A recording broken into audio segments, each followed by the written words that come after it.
Target is Angola's Mfinda oil field, upstream from the landing point. A spill has covered the whole area and crude. A pipeline that crosses the Muneni River failed, and now the shore's a mess. Not to mention the villages downstream have no drinking water.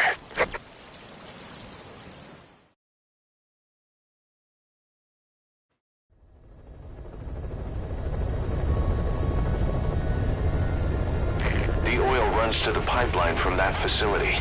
Taking it out should end the leak. The client this time is an environmental NGO. Destroy the facility. Stop that leak. This may seem like straight-up philanthropy, but there's another reason we agreed to it. The Mfinda oil field was outdated, abandoned. Then the rebel group UNITA moved in, taking it upon themselves to kickstart operations. UNITA's been rapidly modernizing its arsenal. Rumor has it someone's been selling them U.S. military hardware. Intel's analysis suggests the broker's a front company, Cyphers. Keeping tabs on UNITA can tell us who's pulling its strings.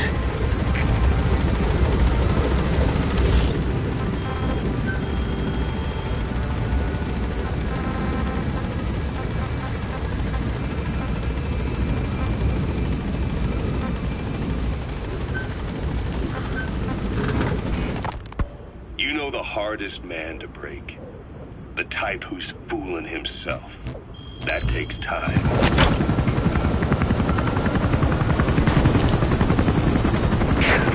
That's step one to tracking down Skullface. And Cypher with him. Good luck, boss. The painful truth. Is that the First, make your way to the oil facility. It's to the north, past Boala Yamasa. The war industry we started has taken a pretty crooked course these past 9 years.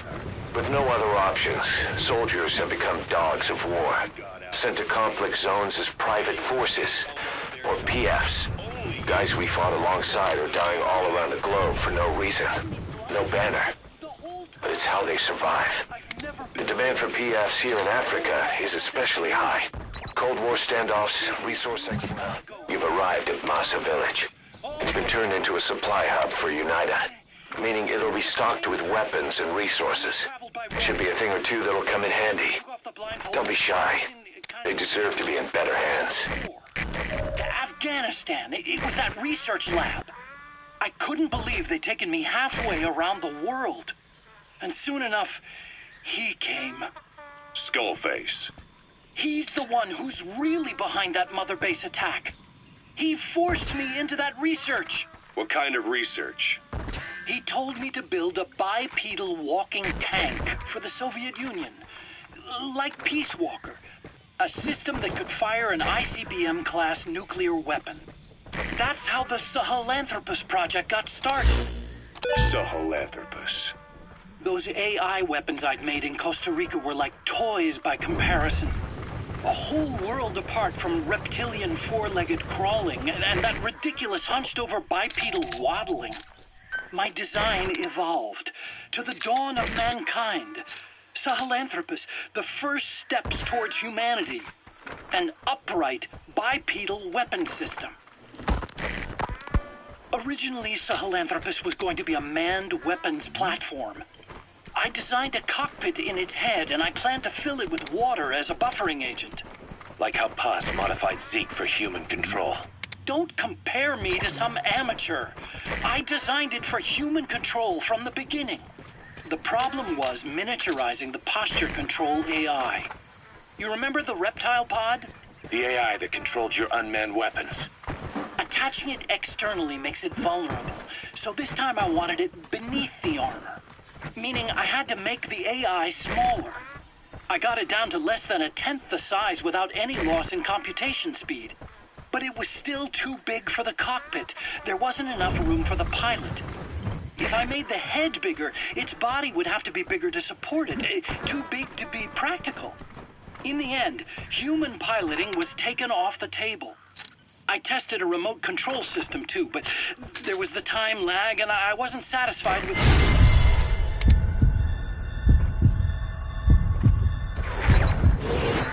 Plus, it would be useless if the enemy jammed it. So next...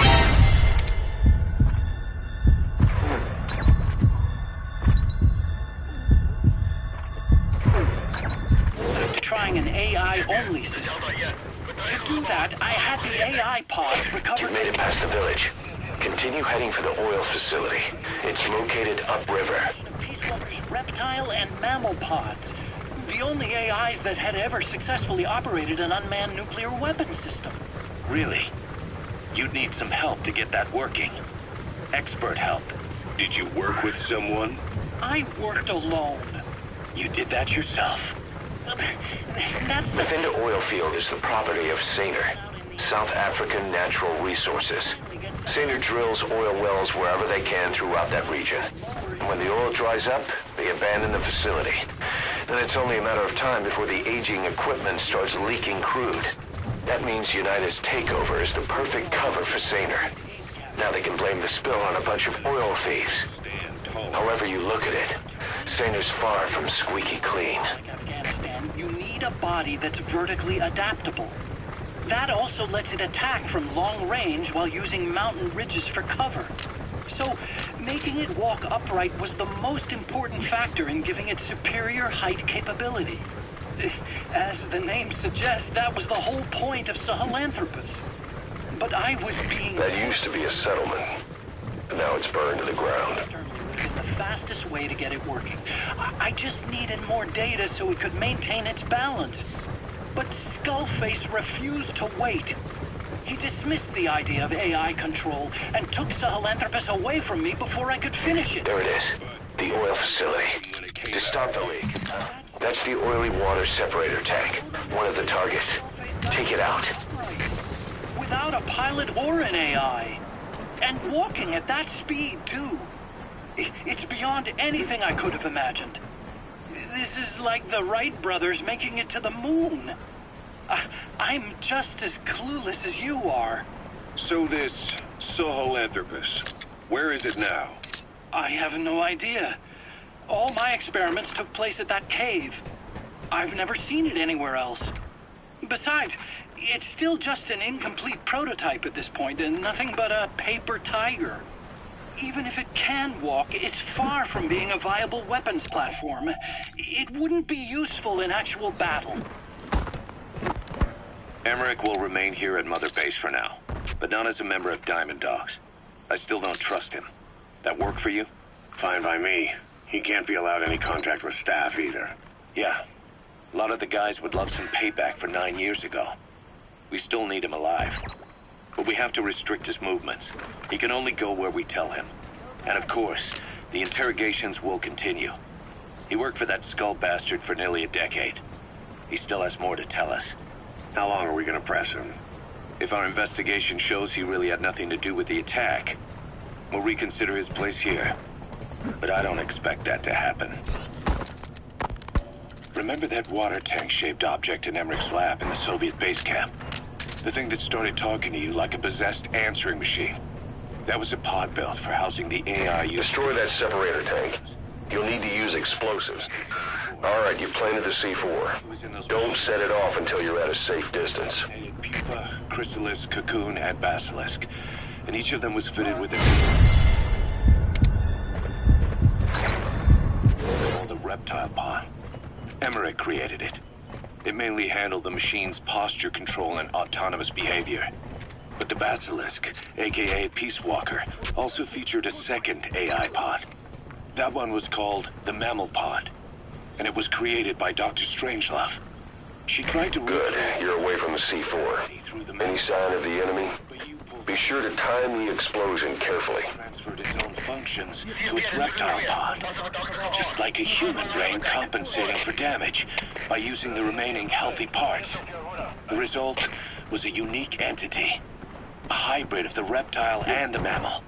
It sank to the bottom of Lake Nicaragua with Peace Walker. But apparently they salvaged it and transported it to that lab. Don't let it deceive you, Snake. It may sound like the boss, but it has neither a personality nor a will. Like Emmerich says, it's just a machine. CFB, dit is Zulu 2. Uitgecheckt. Was hier niks ongewoons nie. Oor. Dit is CFB, begrijp. Keer terug naar jouw post. Oor.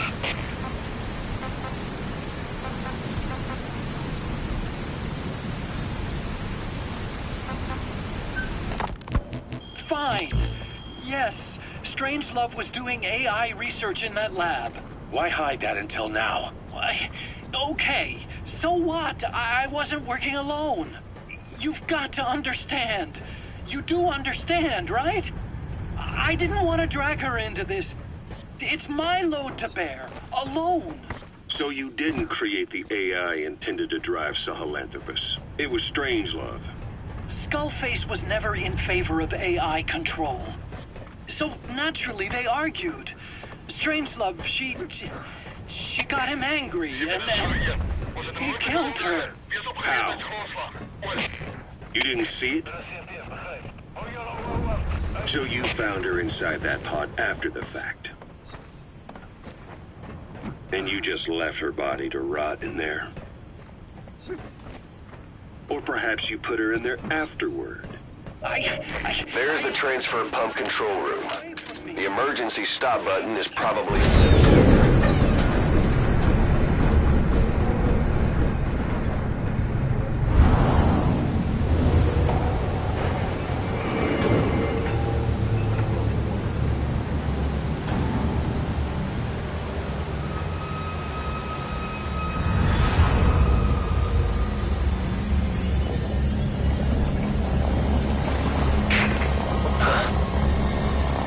Bodies. Why?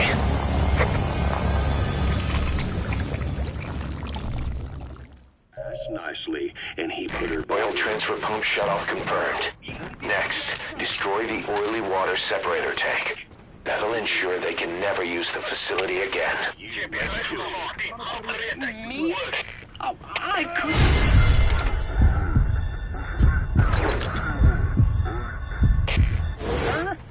You killed her and locked her body in the pod. I wouldn't. Don't treat me like one of you. I can't just kill anyone whenever I feel like it. I'm a normal human being. Oh, I see.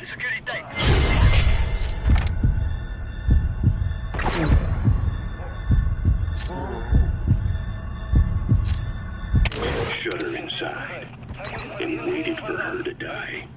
I would never do that. What, you mean she killed herself? Yes. She climbed inside that pod and shut the door. It can't be opened from the outside. It was suicide. Suicide, I said. She killed herself. She got in when I wasn't looking and suffocated. She'd often try to do things like that. By the time I realized and opened the door, she wasn't breathing. I got scared and shut the pod again. I couldn't bring myself to open it back up. That's right. Me? Kill her? What is wrong with you? I see. Just tell me one more thing. Haven't you gotten enough today? Okay, I see it's a painful memory. You don't have to answer, just listen to the question. You see, we examined her remains. She had a scar on her lower abdomen, a surgical scar. It had been stitched up and had fully healed, meaning it was long before her death. She had a child, didn't she? Your child. Where's the kid? How should I know? So there is a child. I've never seen his face. What do you take us for? They took it all. Even my child. I didn't even know he'd been born. I lost Everything. How old would he be? It's 4 years since then. And you know it's a boy. Strangelove said so. And his name? We called him Hal, even though I never saw his face.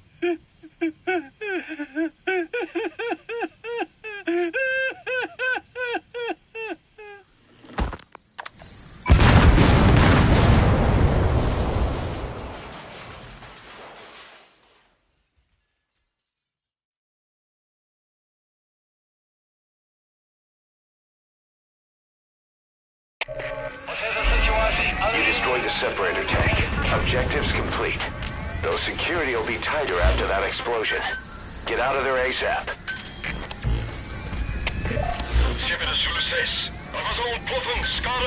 Roger.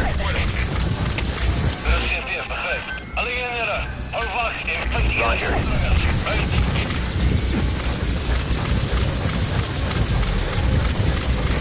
This is B-Quad. Arriving shortly at LZ. This is B-Quad. Have arrived at LZ. Will stand by.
Amazing. Mission complete. That right there is why you're the best, boss. The one and only.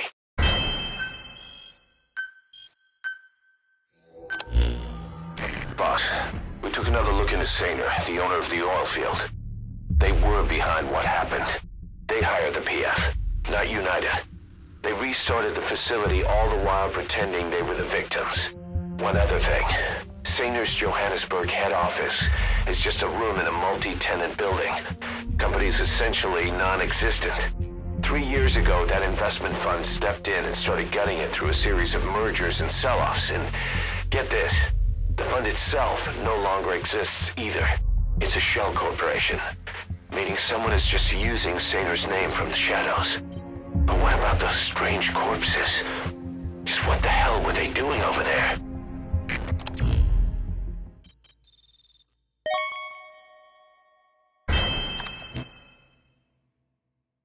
Boss, we have an emergency. Come back to Mother Base ASAP.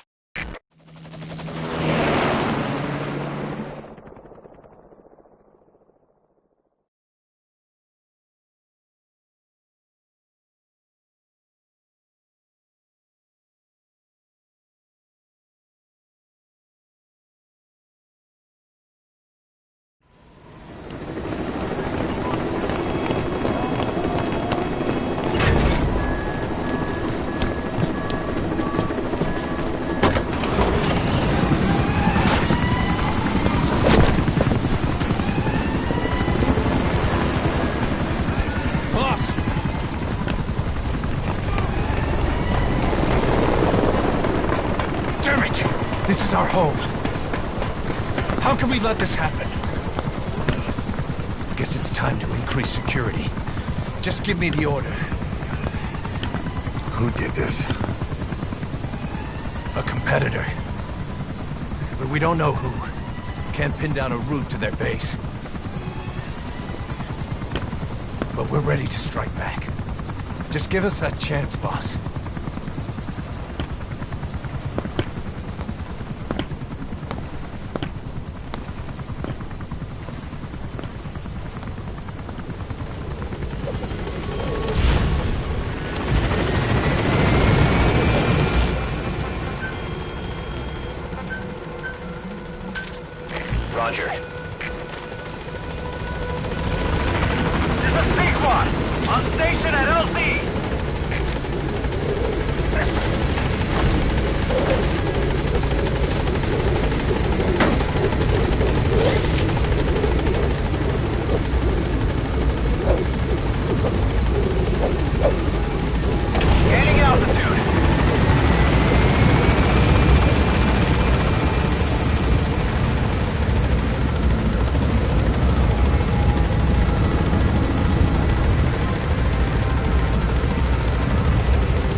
Several high-level British CFA officials are being held by their Afrikaner colleagues. One of these prisoners is the rescue target, a guy known as the Viscount. The target's location is unknown. They're bound to have an interpreter present when they interrogate him. We've used info from the intel unit to predict the interpreter's location. It's on your iDroid. Follow the interpreter and extract the target when you find him.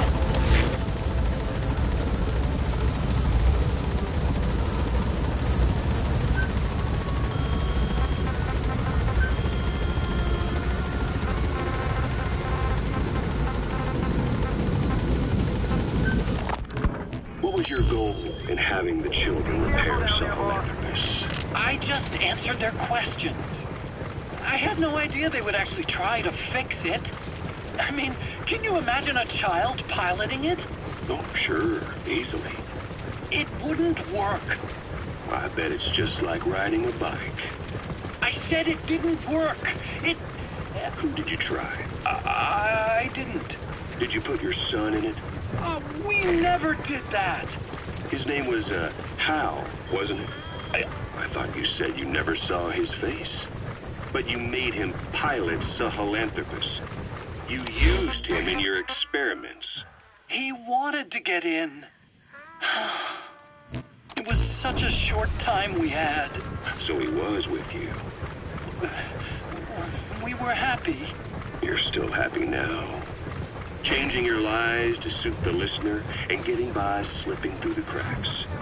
Building layer upon layer of convenient stories until nothing means anything to you anymore. You're happy all the time because you don't even notice you're doing it. Is that him? Nothing hard. Take a good look at their faces so we can ID the targets. You're not a victim. If you're going to use a weapon, be careful not to draw the enemy's attention. You're a petty hypocrite. The real world doesn't make you suffer. It's the other way around.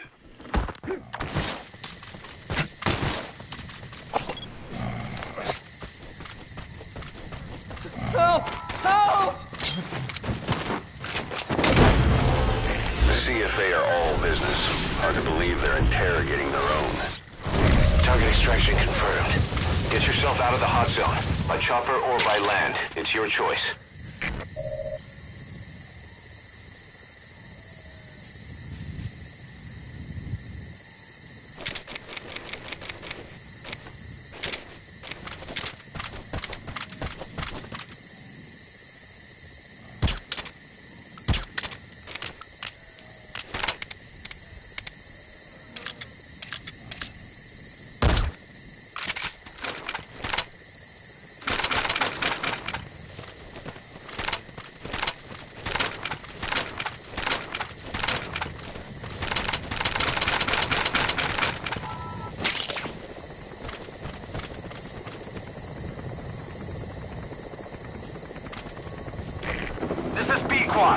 Arriving shortly at LZ.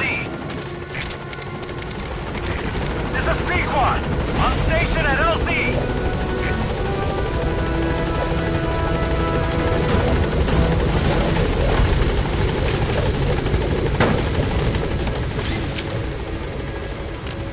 Gaining altitude.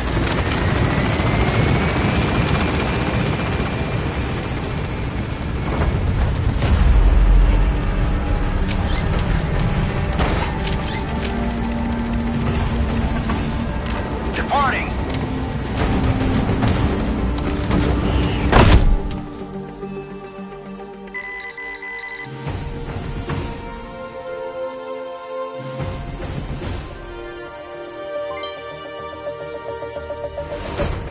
Amazing. Mission complete.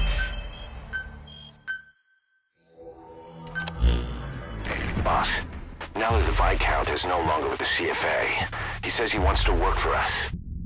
Something about him bugs me. But he did pay us for the contract, and he'll probably come in useful for something. See if you can find a place for him. According to the Viscount, the CFA planned to switch sides from the United Rebels to support the MPLA government forces in exchange for oil field rights. By the way, boss, we got some interesting news out of our friend the Viscount. He mentioned that more than a few PFs in the region have purchased walker gears. The CFA's the same. That's Soviet Army technology, and it's still a prototype. Only Cypher could be leaking it to the PFs. But the question is, why?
Boss, this contract comes from the People's Movement for the Liberation of Angola, also known as the MPLA. The PF at Ditati Abandoned Village has been supplied with walker gears. Your job is to eliminate them all. Destroy them, extract them, whatever you see fit. This just might get us closer to the walker gear supplier, Cypher. Good luck, boss.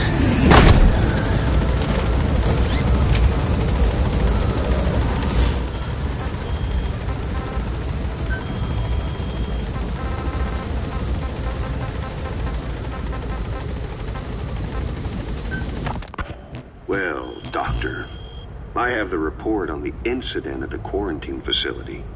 Assuming the vocal cord parasite underwent a mutation. The only plausible explanations are exposure to some high-concentration mutagen or radiation. As you know, some of the staff at the quarantine facility were infected with the parasites. The Wolbachia prevented them from copulating, but the parasites themselves can't be removed from their host's vocal cords. Once you're infected with Skullface's parting gift, you're stuck with it. The researchers regularly used X-ray equipment to monitor the parasites in their throats. No problem there, they kept a close eye on the radiation doses. But that equipment didn't just give off X-rays. It was also emitting beta rays, even though that's unnecessary for the scans. See, the targets have been deployed to that outpost. Find and eliminate all of them. The only logical conclusion is that someone added in a beta ray emitter to trigger a mutation. Those beta rays leaked out from inside the equipment. Because the emitter was retrofitted, the shielding was inadequate. And the person who ordered and inspected the equipment was you, Doctor. That makes you the only person with the opportunity to install that emitter. So now you're saying I sabotaged medical equipment for some wild plan to make the vocal cord parasite kill everyone? Or maybe you thought it'd reveal a way to treat the parasite without using the Wolbachia. With that much to barter, I suppose some people would welcome even a pathetic cur like you. Just stop it! You'd have no shortage of buyers, but most would be happy with just a pill. You wouldn't need to offer anything else. However, if that buyer already knew about the parasite, they'd also know that by itself, it's no longer the ultimate bargaining chip it once was. To sell to that buyer, you need to throw in a bonus. A way to one-up it. There's only one buyer who'd be after that. That's a target. Eliminate it any way you'd like. We record all communications on Mother Base. That includes radio transmissions to and from homemade devices. You've been in frequent contact.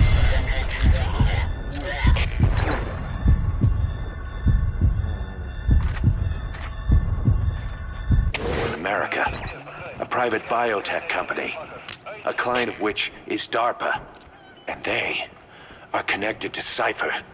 You made a deal with Cypher. You offered them a new parasite in exchange for your safety. This is the only place in the world where the vocal cord parasite still exists. And you used it as a testing ground. Tried to resurrect their bioweapon. But your plan to obtain the parasite has failed. Your bullshit ends now. And don't think you're leaving here alive.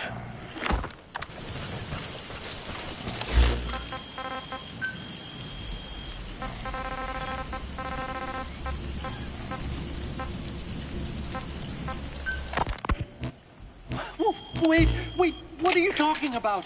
Just what do you plan to do? Present the charges against you. Render an appropriate punishment. You're gonna put me on trial? Call it what you like. What's the meaning of this? Out of here, all of you. Back to your posts. No, hang on. Huey has killed their comrades and interfered with their lives. They've had all they can take.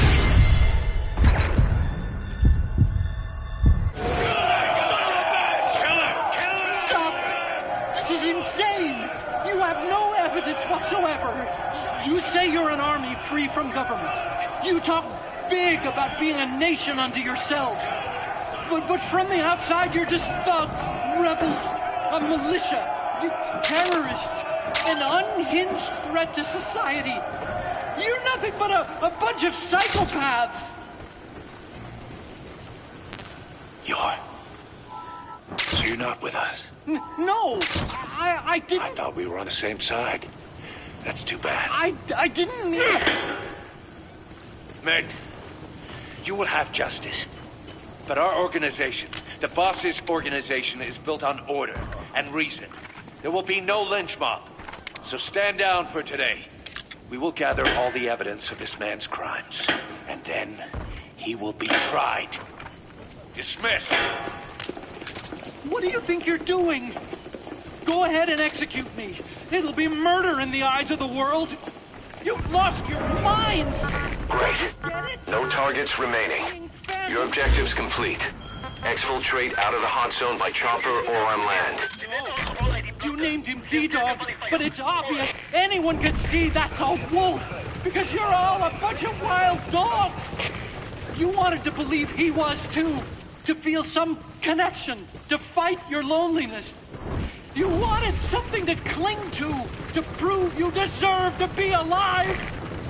You wanted to forget the death, your sins, so you'd cling on to dogs, or wolves, or even Big Boss. The boss is the same, isn't he? Every one of you is alone. That's why you suspect your own. I know, because I do the same. I'm one of you too. Alone.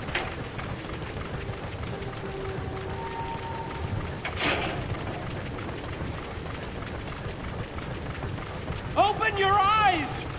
What you're doing is murder! Plain and simple. All you ever create is war. War and violence can never lead to peace.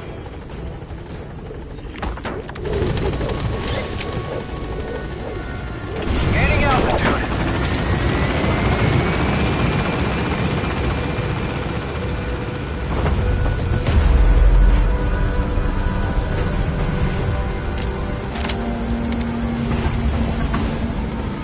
That's it. We've made it out of the hot zone. No sign of the enemy. Mission complete, boss.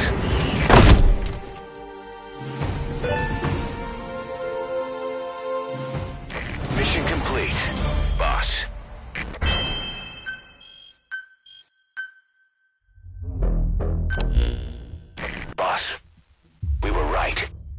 Once you'd eliminated those walker gears, a resupply call was made from Ditati to CFA headquarters. The CFA then contacted none other than Saner. That's right, the shell company that owned Mfinda Oilfield. So Saner was just a front for Cypher. The resupply won't be happening just yet. But we did learn that the walker gears are transported out of Nova Braga Airport.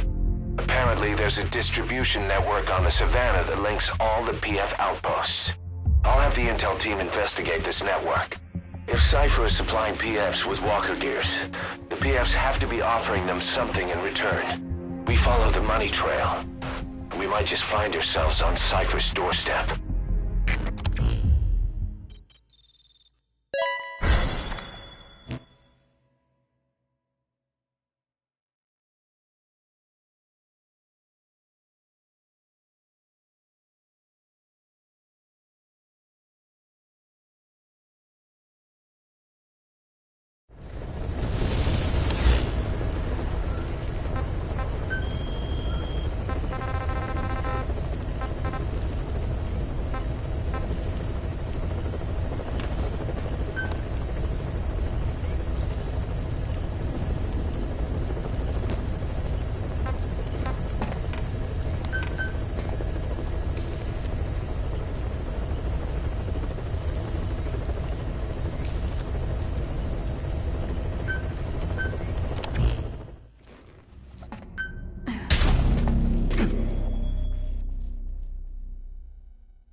Objective is to steal an entire truck from a PF convoy. We don't have a fix on the truck we want, but the intel team has spotted the unit that's been tasked with escorting it. They're stationed at the guard post to the north of Nova Braga Airport on the Savannah. The rendezvous with our target will be any time now. Start by heading to that guard post. Then follow the escort unit. It should lead you right to the target truck. Boss, extract them from the mission area. You can check the target details on your iDroid.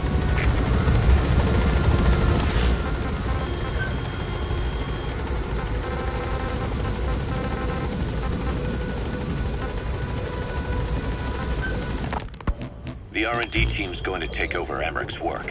He may be gone, but it won't affect us one bit. We'll be able to deliver whatever you need just like before. You can depend on that. One other thing. I'm tracking his whereabouts.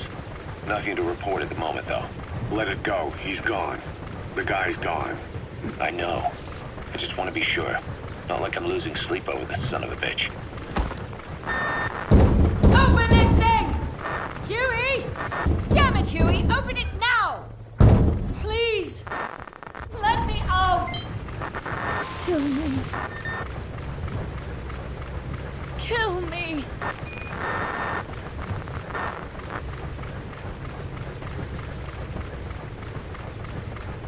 If only I'd tried to get out sooner. Perhaps I'd have made it. Why didn't I stop the hatch from closing?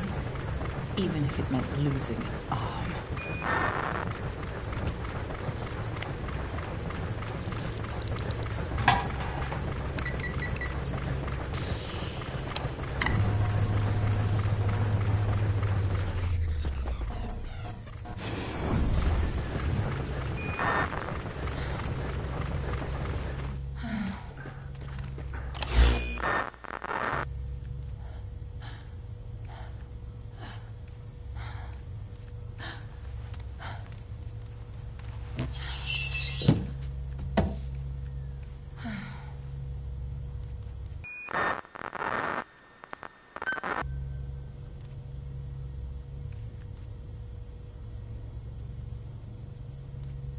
Well, I guess I'll stay a while.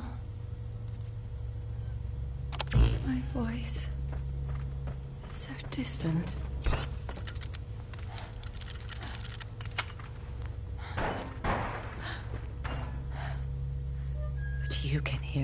Can't you, Joy?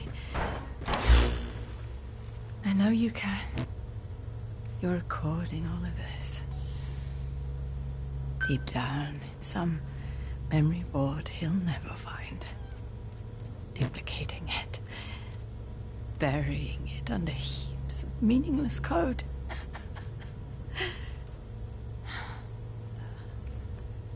Anyway, I guess I can say what needs to be said.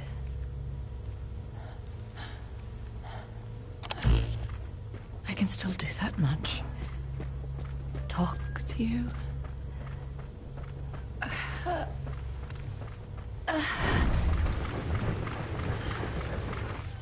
Even if I can't face you. Even if there's a heaven. Even if you're waiting there. I don't deserve to see you again. Where are your friends? I Lie down. don't deserve to love you.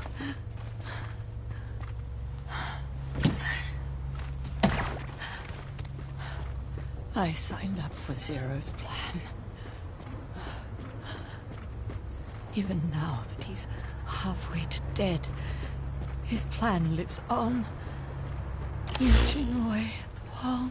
And it took your strength to make it happen.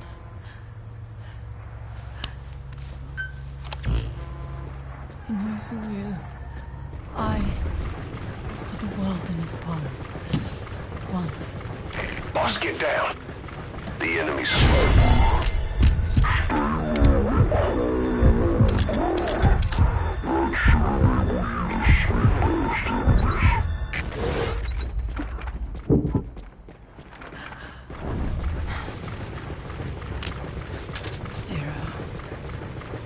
Zero, or whoever it is who's taken his name. They found me after the Caribbean. They made me simulate his will, so that even after the body was gone, that will would keep the world turning the way they wanted.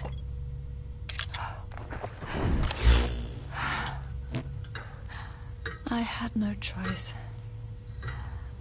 They dredged Lago Corsica, pulled up a phantom, forced me to revive and modify you.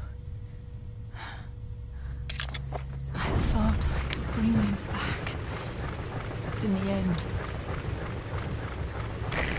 I sold your will to him.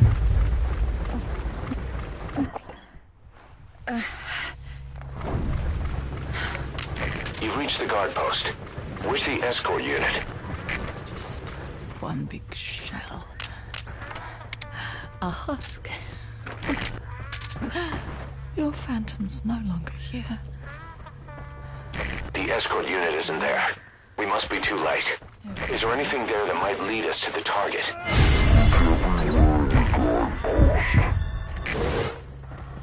I could never make anyone happy.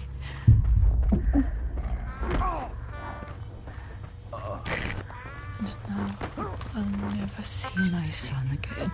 Where are your friends?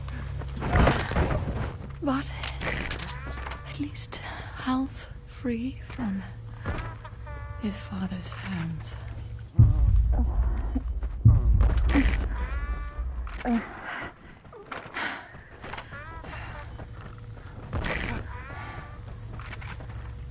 Me. With child. You found an intel file. Perfect, boss. It's the escort plan for the transport truck. I'm putting the escort unit's predicted route on your iDroid. Get after them. They should roll.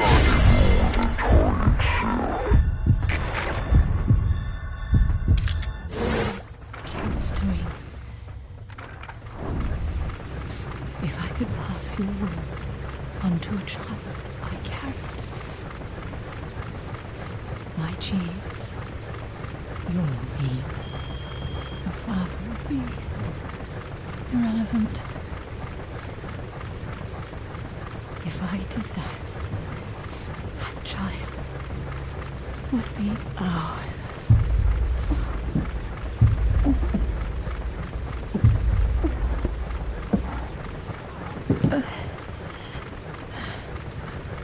I've been a fool. Pride, conceit, baseless theories. Of course, I couldn't see through the dream. The false you I created. I only wanted to pass your will on to the next generation.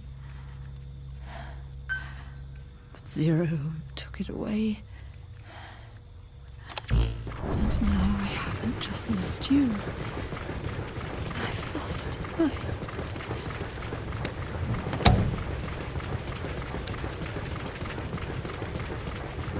Oh, Hal, can you forgive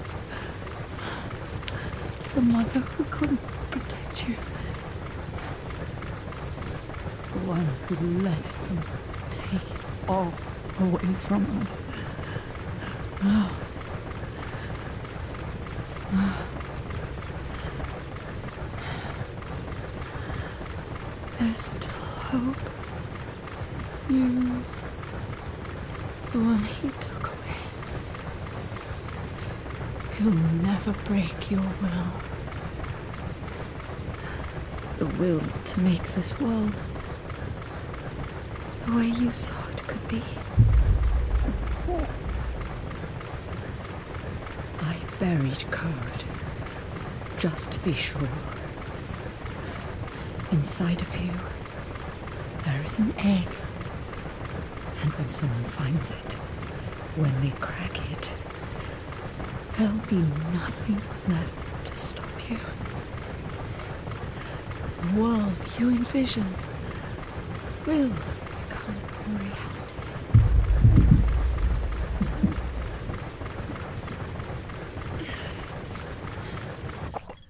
Joy, I know you can hear me.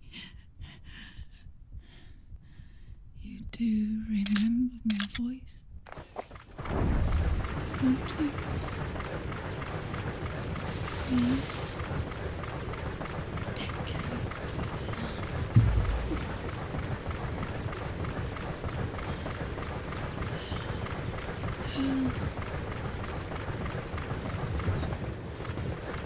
Every afraid. Whatever happens, she'll be watching over you. The system, the framework for your world will protect you. You don't need me.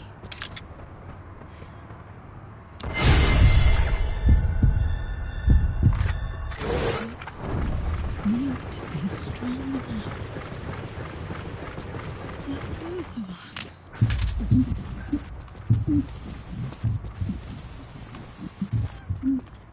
Hands up. Spit it out. Where are the others?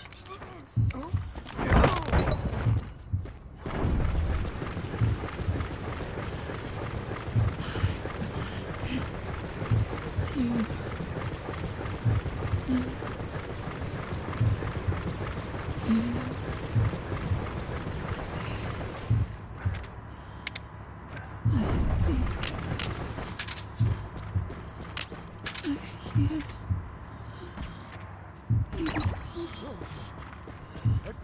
Stay okay.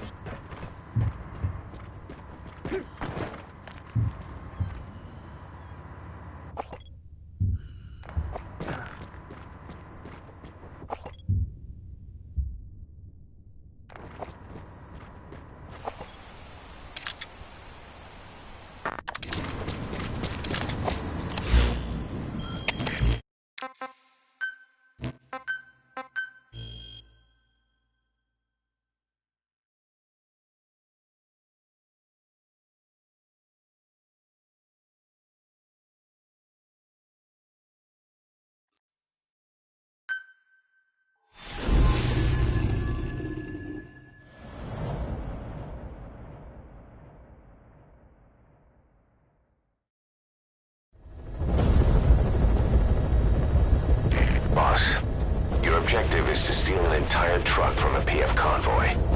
We don't have a fix on the truck we want, but the intel team has spotted the unit that's been tasked with escorting it. They're stationed at the guard post to the north of Nova Braga Airport on the Savannah.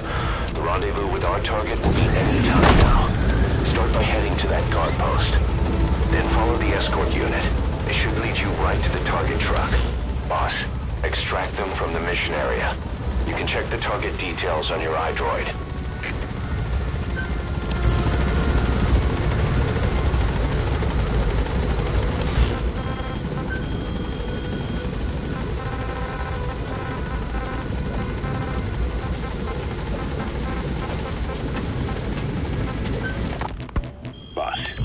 I have the report on that cargo we stole from Cypher's truck. The PF was transporting two things. The analysis of that malachite has come back first. Naturally, the main compound is copper. There's also a small amount of cobalt. Nothing unusual so far. Southern Zaire is a well-known copper belt. However, in addition to these, we also detected a trace amount of uranium. The content percentage, though, is too low for nuclear development. It most likely came from Shinkalobwe mine. That's where the uranium in that area comes from. The mine's closed, as all the high-purity uranium ore dried up a long time ago. But you could probably still find it there in small quantities. That said, there are plenty of other uranium mines that are in operation, like in Niger, Namibia, South Africa. Why go to an abandoned mine to scrape up whatever's left and ship it out in mass quantities without refining it? They were transporting that yellow cake, too, which would suggest they have the technology to refine uranium. Anyway, that about sums it up. Unfortunately, the analysis of that yellow cake is taking a little longer. I'll let you know when it's done.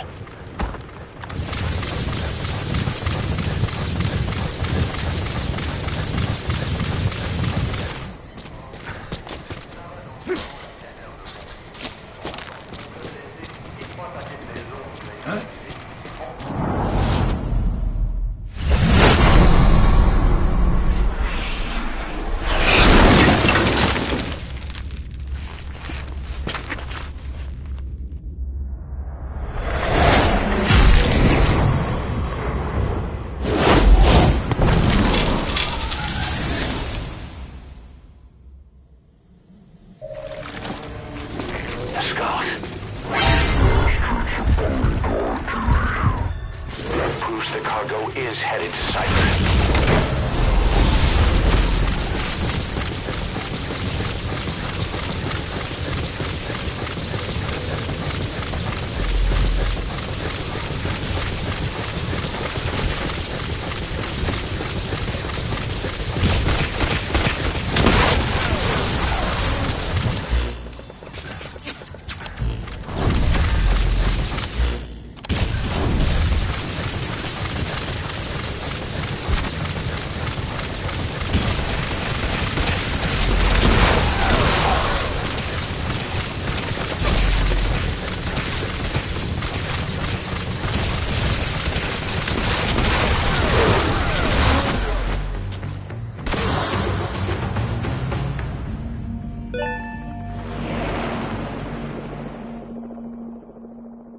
Amazing. Mission complete. Boss, we searched the truck you recovered. There were two primary types of cargo. First, drums of malachite, a copper ore. That took up most of the truck bed.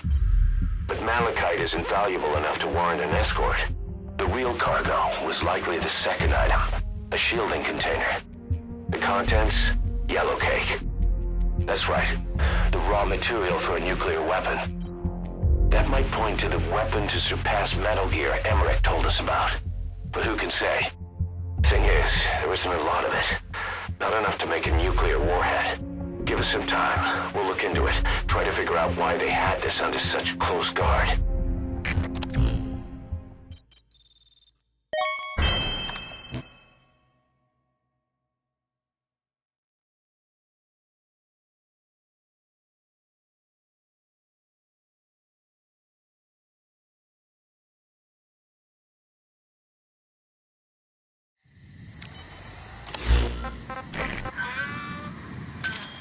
Roger.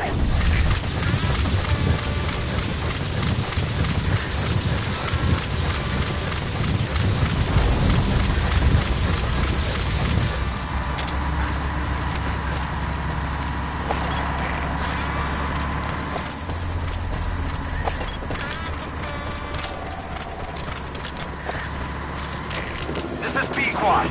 Arriving shortly at LZ. This is T Squad. Have arrived at LZ. Will stand by.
Intel team members are being held captive by the PF in that area, the CFA.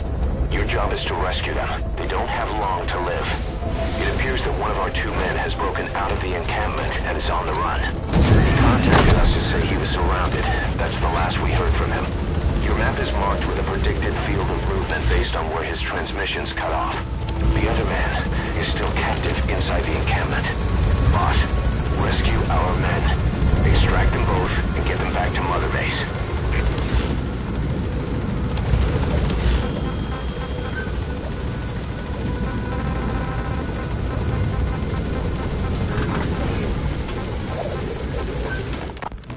Boss, sorry to keep you waiting.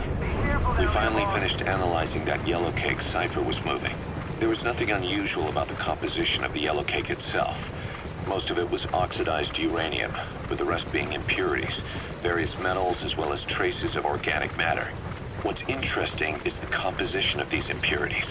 When we checked them against the impurities found in the copper ore, it was clear the yellow cake didn't come from Shinkalobwe, meaning they went to the trouble of mining 2 sources of uranium, then transported them together in different... Our staff member on the run last contacted us from that forest. The enemy PF already has troops spread out in a manhunt to find him. Keep your eyes open. It may not be a lot. Extract our man before their search team can find him. Check his location on your iDroid. Yellow cake can't naturally produce highly enriched uranium. If they could mass produce... You've reached the target's predicted field of movement. If he's gone to ground, he'll have hidden himself somewhere in that area. Find him. Advanced technology and a large-scale facility. If that kind of place existed in Zaire, the Soviet Union wouldn't sit idly by. And there's another question. Where were they transporting the yellow cake and malachite uranium? The first place... Now, rescue the other target. Head for Kaziba camp. Have abandoned nuclear weapons development after caving to international pressure. But rumors persist that it's continued in secret. Plus, CRS were escorting the truck. Boss, our man you extracted gave us all the intel he could. Now we know exactly where our other agent is being held captive. And he brought back intel on the CFA. Guy deserves a raise. Check it on your iDroid. Kaziba camp, an enemy outpost. It's got good visibility and not many places to hide. Use the landscape wherever possible. The U.S. bought a lot of uranium from Shinkalobwe mine during World War II for the Manhattan Project. They even sent a squad from the Army Corps of Engineers to reopen the mine after it was flooded. That's how good its uranium must have been. With that, the world's first nuclear test was a success. Chicxulub uranium might have been used in the Hiroshima and Nagasaki bombs, too. Just hearing its name is like seeing all the phantoms of the war rise up to haunt us. But all the uranium's dried up, and the mine's been closed for years. So someone reopened it. Right. Zero-risk security seized control of the area and were forcing locals to work in it.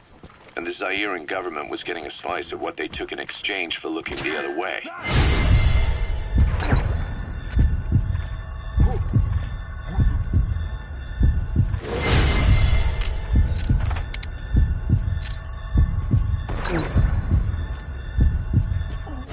Taste somehow. He'll gladly sell the rights to some old mine. We're better off extracting the wood. Why would Zero-risk security... That's him. That's the target. He's injured. Looks half-starved, too. There's no way he can stand the shock of a Fulton extraction. Get him out by chopper. Naked eye, it appears to be ordinary malachite. Meaning security would be less. Roger. Not a very...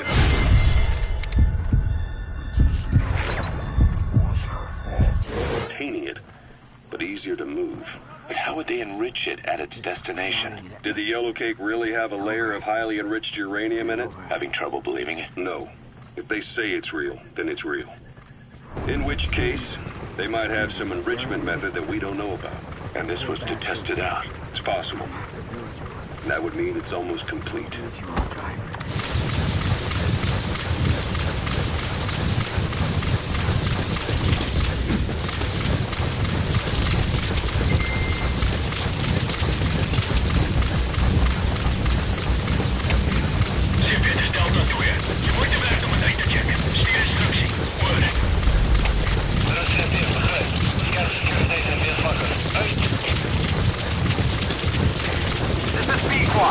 Arriving shortly at LZ.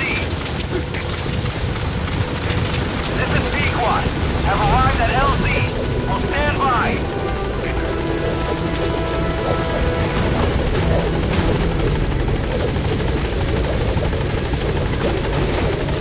Confirmed extraction of both targets. Boss, on behalf of all the Diamond Dogs, thank you.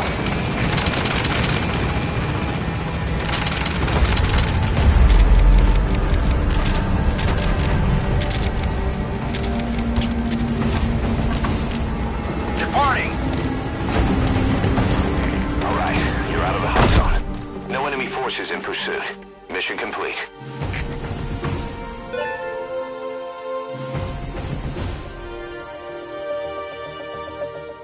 Mission complete, man.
There's 6 targets.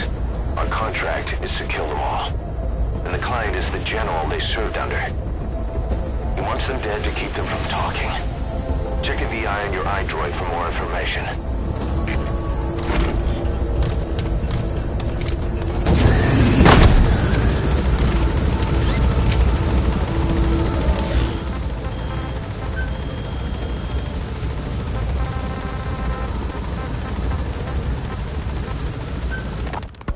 Ever since the attack on your unit 9 years ago, the name Big Boss has become known the world over. What do you mean? Those of your men who survived traveled far and wide. They fought throughout the world, In fact, they're part of the reason we have all these PFs now. Every one of them suffered their own phantom pain from losing you. Talking about you wherever they went helped to heal their wounds. Your actions and words, your legend, has been told on every battlefield they've set foot on. Obviously, as the tales have spread, the truth's been distorted, painted over. Big Boss sacrificed himself to show us the threat that Cypher poses. He sounded a warning, so it goes. A warning? Too much power destroys the hands that hold it. Apparently, you chose to be a living example of that. I never said any of that. The moment any truth is That's passed... Bump Heavy Plantation. The targets are mixed in with the soldiers in that base. Use the VI to identify them. Now the legendary mercenary Big Boss. The lessons you've taught the PFs are the reason they're so widespread. They're the reason they've survived. And you know what they all aspire to? To one day go nuclear, just like you did. And stand up to Cypher. Of all the stupid things you could do. They'll never understand. That's an enemy gunship. A single burst from his machine gun can cut a man in half. Tread carefully, boss. Bottom line is, these guys want to be like their hero, Big Boss. And deep down, they all have their eyes on nuclear weapons. They say that a nuke is the only means of standing against Cypher. But these days, it's becoming little more than a slogan to rally the troops and survive in a cutthroat business. Currently, there are 3 major PFs who've expanded into Central Africa. CFA, Rogue Coyote, and Zero Risk Security. HEC's investigations have shown there's almost no overlap between their areas of operation.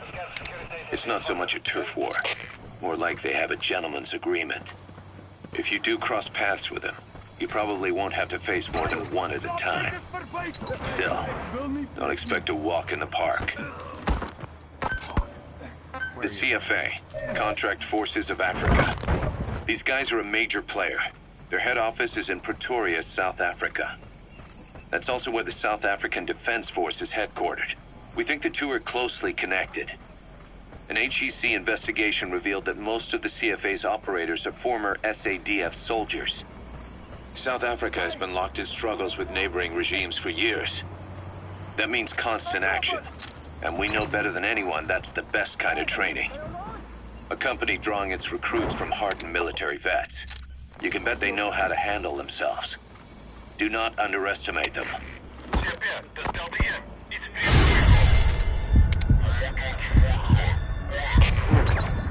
CFA is a company of soldiers made up mainly of locally hired operators.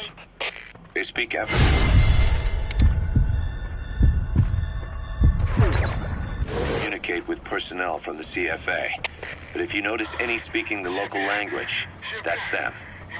Though hired from the local population, they were originally part of a paramilitary group, so they'll have plenty of combat experience.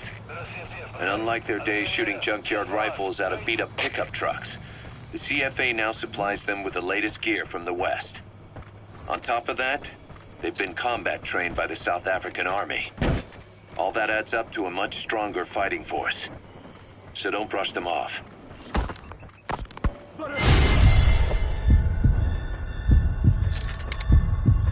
The Zaire border region.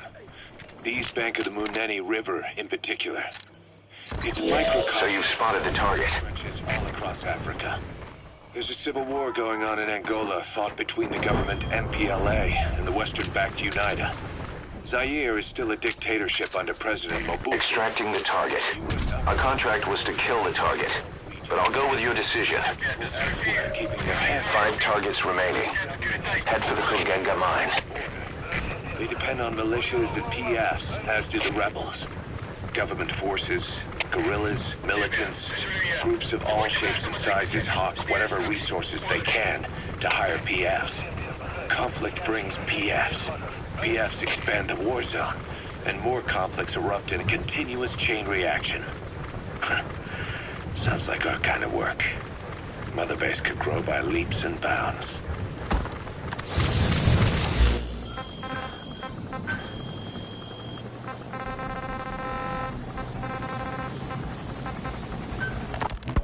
Hard to believe how many of those bipedal weapons have popped up around Africa. When did that start? No more than 6 months ago. Didn't really hit me until I came here. They're not supposed to be in use yet. Emmerich says they were still doing the last round of fine-tuning. The doctor has no idea. His research has already hit the black market. Both sides of the Iron Curtain will have it by now. Even so, they're spreading much too fast. Sure, the Walker gears can operate in any terrain. Their mobility's just as good in the jungle as it is in the desert. That would come in handy in a place like Africa. They are modules that can one day be used as nuclear weapon systems. And with that in mind, the numbers are way too large. There must be another reason they're so widespread. Like what? It's all You've about reached the mine. the small 5 targets are being held captive at that outpost. The VI on your iDroid will show you where they are. This is the ultimate weapon, the forbidden fruit. For anyone with an enemy to fight and people to defend. The nuclear deterrent. Exactly. Sounds familiar, huh? PFs are all operating off your playbook. You created these times. But could this be the new weapon in Africa that Emmerich talked about? If it is, why is Cypher letting everyone and his brother get their hands on one? What comes next? Selling nuclear weapons in the open? Making them public property? Why don't they give that a try? Then the next war really will be fought with sticks. Right. The man we're dealing with isn't foolish enough to make a suicide pact with the world. So, what is Cypher really up to?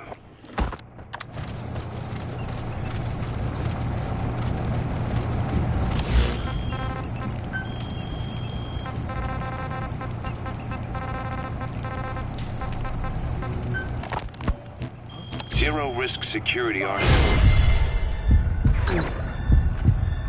Military outfit compared to the other 2 PFs in this region. The company sends operators to conflict regions around the world, not just Africa. They have decades of combined experience. They're also based out of South Africa. Their headquarters is in Johannesburg. A lot of their work involves corporate security for South African companies, but a good number of their operators are retired South African military. So don't mistake them for a bunch of security guards.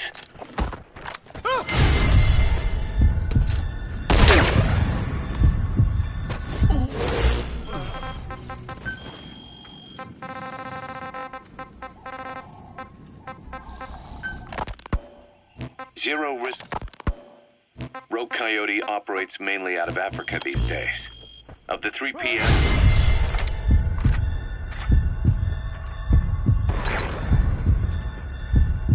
the smallest. However, they scooped up most of the Rhodesian SAS after the country collapsed 4 years ago. Picture their entire organization as one big special forces unit. With Rhodesia a British colony, the Rhodesian SAS had its origins in 22 SAS Sea Squadron. They started out as a group known as the Southern Rhodesia Volunteers, but in '51 they were incorporated into 22 SAS.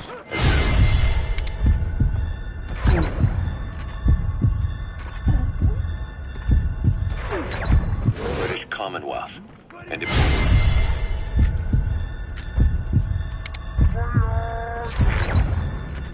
in the Malayan emergency. Even now, 22 SAS keeps the Sea Squadron designation empty in recognition of their service. In a way, you could say the SAS almost makes up the core of Rogue Coyote. Later on, they were bolstered by other talent, including former Cella Scouts and 32 Battalion.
lives for a fistful of diamonds, huh?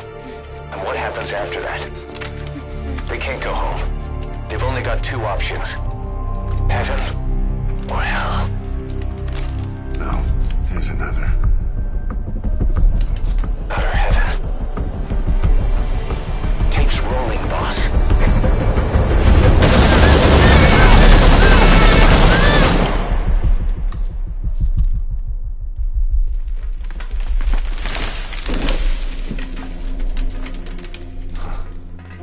How about it, Cos? Looks like our client just got outbid. We got the recording. Objective accomplished. Let's go.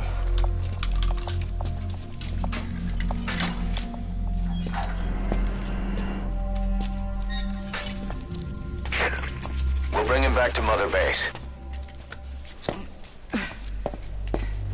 Now, for the RV.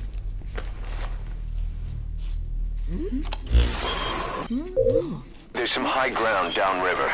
I'll have the chopper set down there. Lead the kids to safety. Listen, the kids don't get hurt. No matter what, you bring them back alive. Exit the cave and turn left, then pass through the swamp and follow the river downstream. Descendants of the best special forces in the world. They won't go down without a fight. Doesn't look like he can walk. You still gonna help him? Couldn't get in line. The Civil War's been going on in that region for the last 20 years. It's being fought by what are now... Target extracted. The Buta and the Mbele. Originally, you could barely tell them apart. But the reason for the current armed conflict goes Boss, back to World War II. if even one of those kids die, the mission's a failure. Colonized Be by careful. Russian power, and it decided to give local control to the Buta. That split the two groups into rulers and subjects, laying the foundations for an inevitable civil war. The friction between them remained even after they won independence from Europe. All right, target extracted. This day, and the Mbele rebels continue to fight back. The conflict is... Target extracted. Anyone else? Diamonds. They've used the money from those to arm themselves, buy oil, and even hire PFs. Good. That's the target extracted. All right. Objective complete. I just need to safeguard the target. Get on the chopper.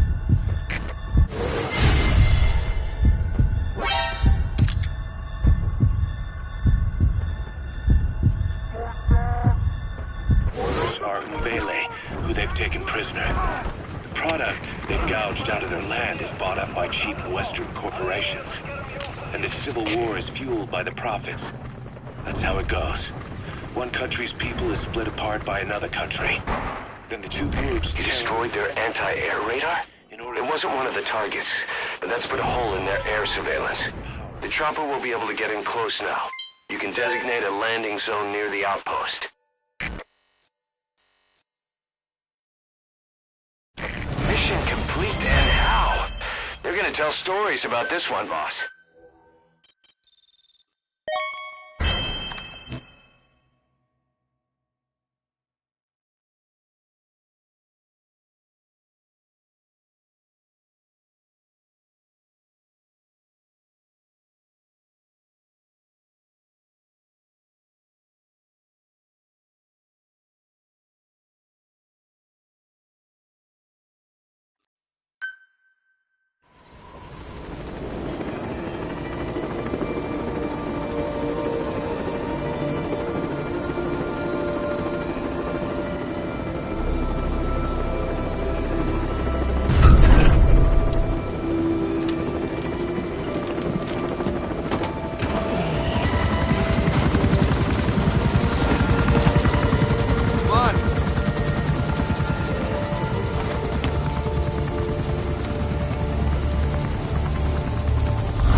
What you thinking, boss?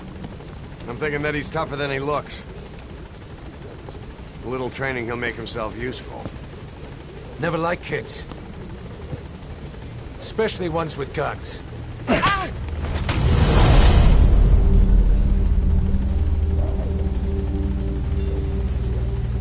See, kid's a natural. No. He's no natural.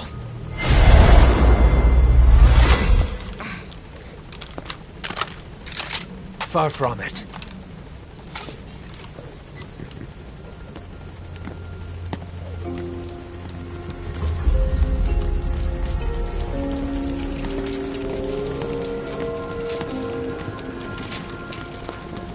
You probably noticed on the way in, we've expanded housing.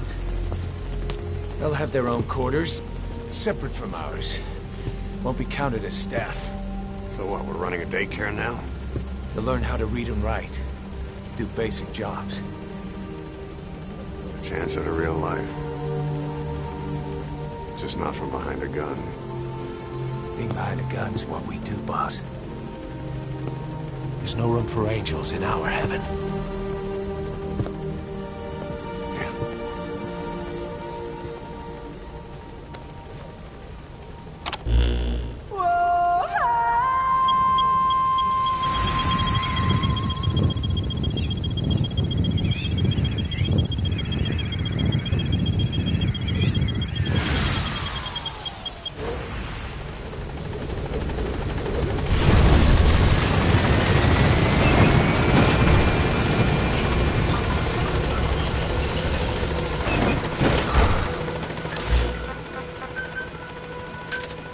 Roger.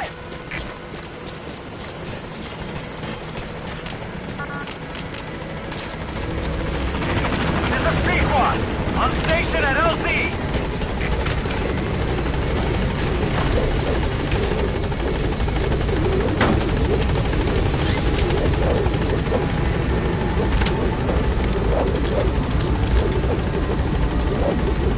Gaining altitude.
Mission objective is to eliminate the PF commander they call the Major. One of the Major's subordinates working undercover with the CFA is due to make contact with him. Check his current location on your iDroid. Follow him, and he should lead you right to the Major.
trying to escape.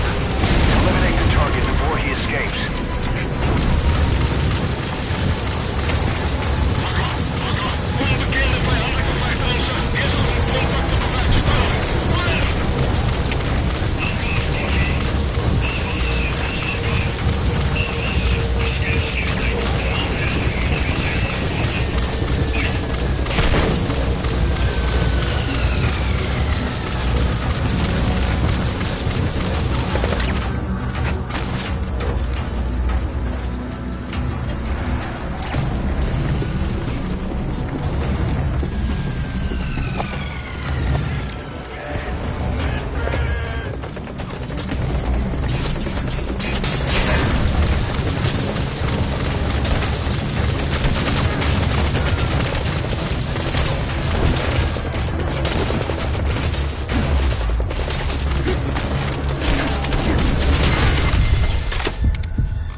Yes, mission complete. Boss?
target is Shivani. He was the leader of the boys being forced to work at the mine.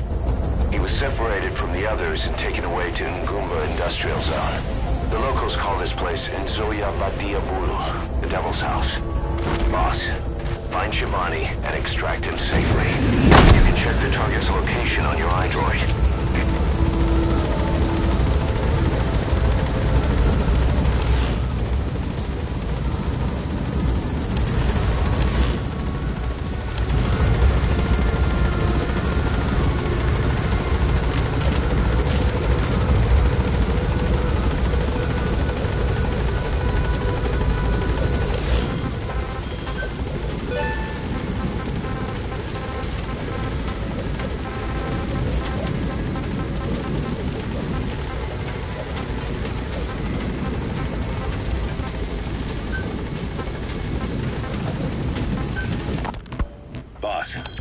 About those invalids you saw in that Devil's House.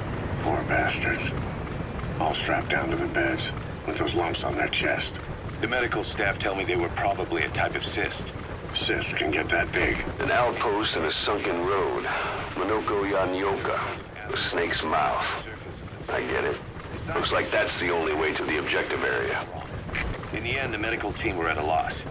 Those lumps were like nothing they'd ever seen. The fluid you said you got on your prosthesis when you touched one was burned off in the fighting, and the factory burned down too. None of the tests we did once you were back at the base revealed a pathogen that could have caused them. Meaning we don't have a single sample to work with. Everything went up in flames. What worries the medical team most is whether it's contagious. Whether there's a chance we could end up like that. And? Mother Base's sanitation control has always been strict. After all, war is great at transporting diseases. For the time being, at least, there's no sign of contagion or any symptoms that could be related. One more thing. About the surgery that had been performed on the people in the Devil's House. Yeah? You said that their throats were cut open, with an acoustic tube pushed inside? Right. The tubes were hooked up to tape recorders, playing some kind of audio. Well, we picked up some of that audio through your radio transmissions, and recorded it here. The intel team has been working on analyzing the communications log. What have they found? There's nothing tying the contents together. We've got a report on 3 deaths in a car accident on the autoroute near Marseille. Protests outside the Libyan embassy in London. A press conference with the former Prime Minister of Sweden. A 4-month-old weather forecast for Balikpapan. And then commercials for appliances, cough syrup, and TV dinners. Assuming they're not all staged, they come off as recordings of your average public broadcasts. Public broadcasts? Just radio and TV signals? Yes, and from all over the world. We're looking into whether they're genuine or not, just to be sure. What else? A speech that sounds like it was recorded out on the street, and people chatting about how this year's tomato... They even got a guard post there. Security sure is tight. I guess they don't want anyone poking around. Ranges and running it backward and at different speeds. Then there's vocabulary breakdown for political suggestions, ideological comment points.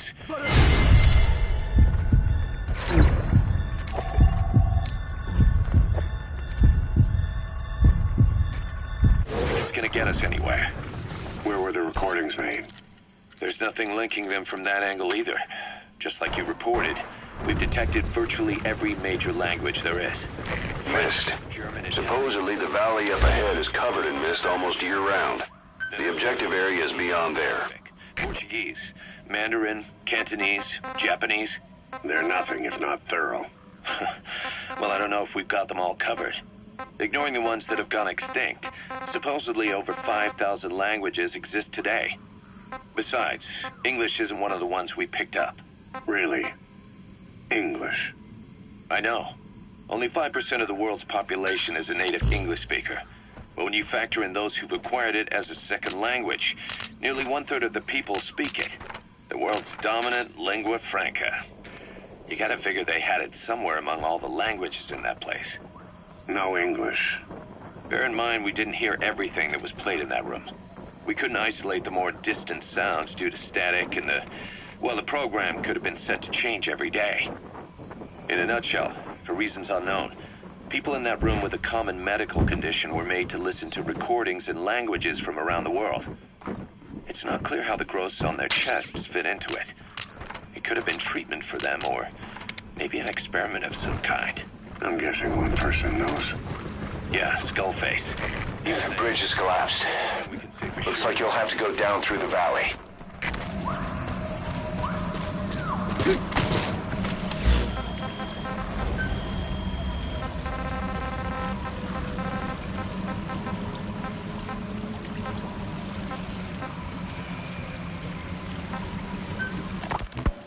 Snake, I wanted to ask you about the man on fire. What do you remember from the hospital? Anything we can use? Well, he took off the moment the sprinklers started up. Sprinklers? The fire system? And when he got sprayed with water from the burst pipe, it slowed him down. When we escaped on horseback, he wouldn't cross the river either. And then it started to rain. And he disappeared. Water against fire. Is it that simple? I mean, it makes sense. It's just hard to believe it would work on a guy like that.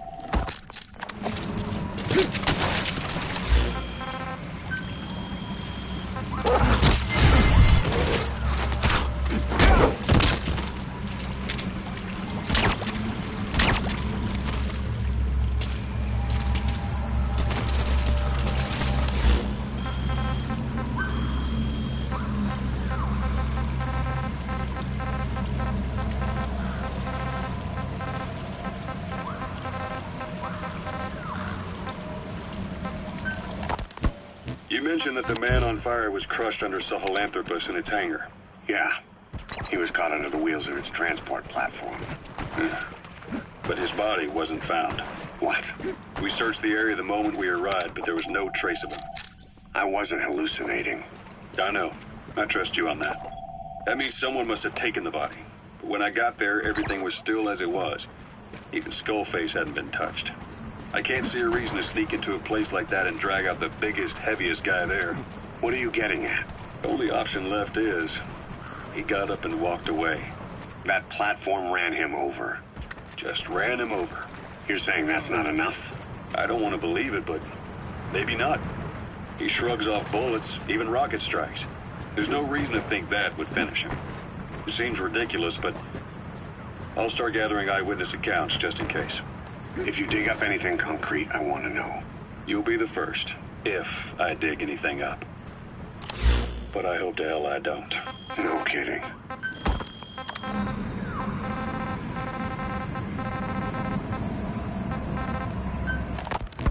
Volgan, the GRU colonel, was burned alive with a Shagohod during Operation Snake Eater 20 years ago.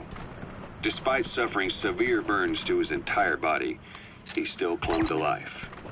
After you left Seleniarsk, Volgan's body was taken to a research... There's a cliff blocking the way to the objective area. You'll have to take the path. Couldn't explain why he was still alive. Not that the colonel was any ordinary man to begin with. That constant electric current he had running through his body that he could unleash at will. To be honest, I was always uncomfortable around him. Thought I might get electrocuted just by standing nearby. The institute studying him was tasked with investigating and developing human... There's a lot of erosion in that tunnel. Could come down any minute. Watch your step. ...the Soviet Union's research into such abilities. But not long ago, the facility burned to the ground. You've reached the objective area. Now look for the target. I just hope he's alive. The fire started in the room where they were keeping him. This occurred at around the same time you woke up. If Skullface was right, and a thirst for revenge can turn a man into a demon and keep the dead alive, then this man on fire who's been coming after us ever since you woke up, well, that just might be what's left of our old friend Volgan. It's not over yet. Back in '64, in Seleniarsk, you brought his plans for a utopia down in flames. That grudge is what's keeping him alive. The day the research facility holding Volgan burned down, a Soviet jumbo passenger jet happened to crash nearby, far away to the north of that hospital in Cyprus. On board the plane was a young boy who was being studied at the same facility. The plane fell to Earth from over 8,000 feet.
recovered.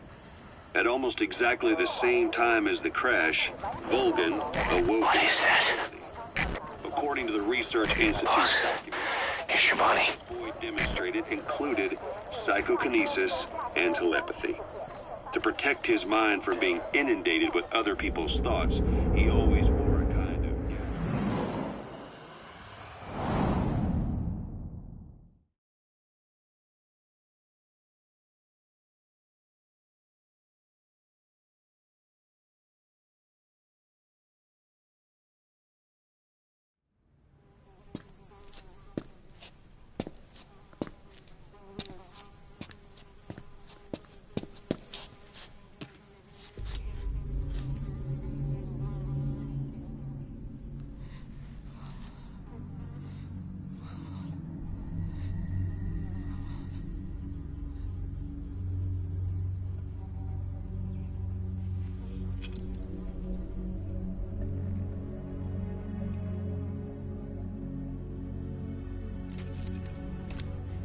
Shabani, your boy sent me.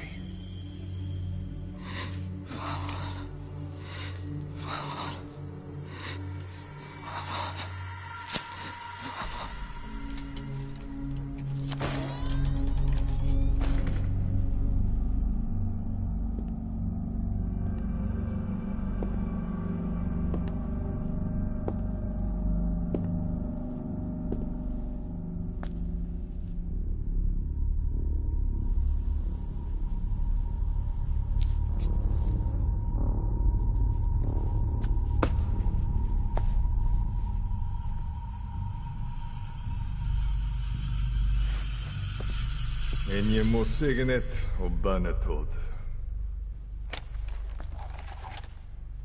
Nå går jeg bek, Kieban.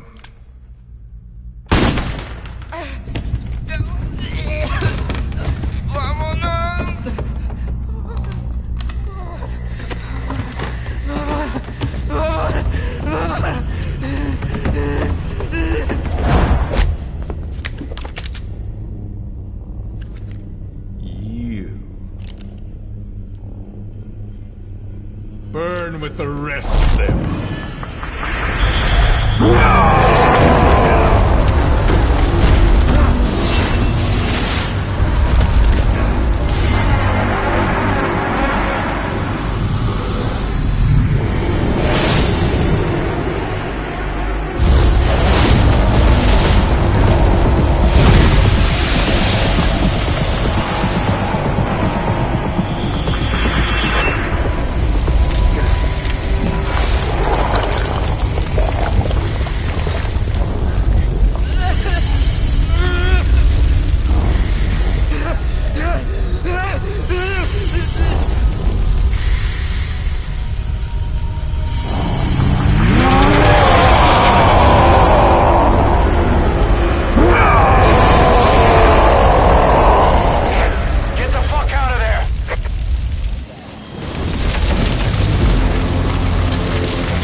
Mission complete, boss.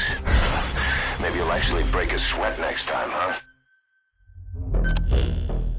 Skullface. So he was in Africa after all. Working behind the scenes. Even that man on fire at his beck and call.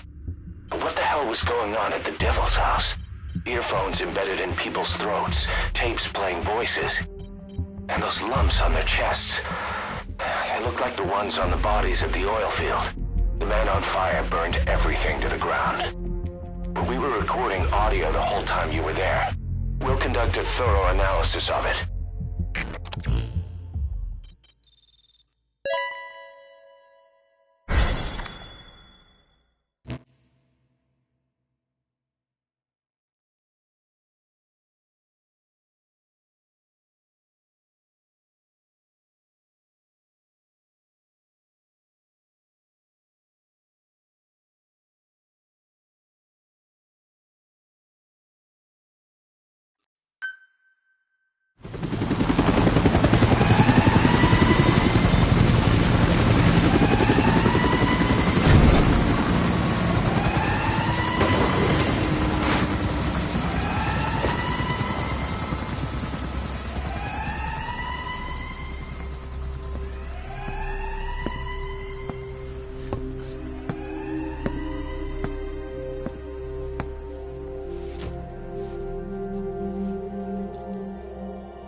Roger.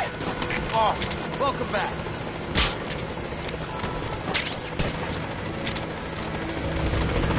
This is Sequan! On station at LZ!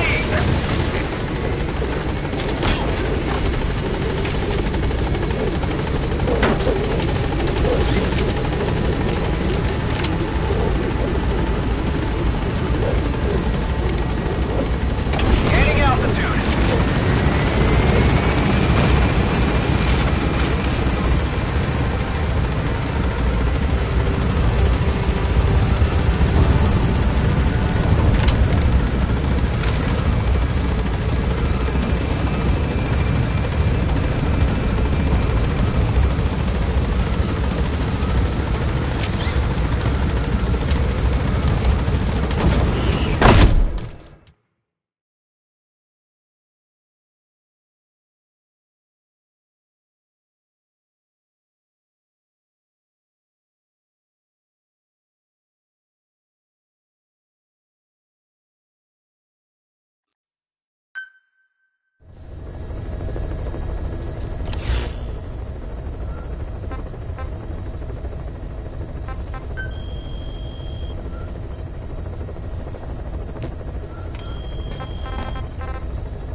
NSA official in charge of supplying weapons to UNITA. The target stays at Nova Braga Airport. Head to the airport first.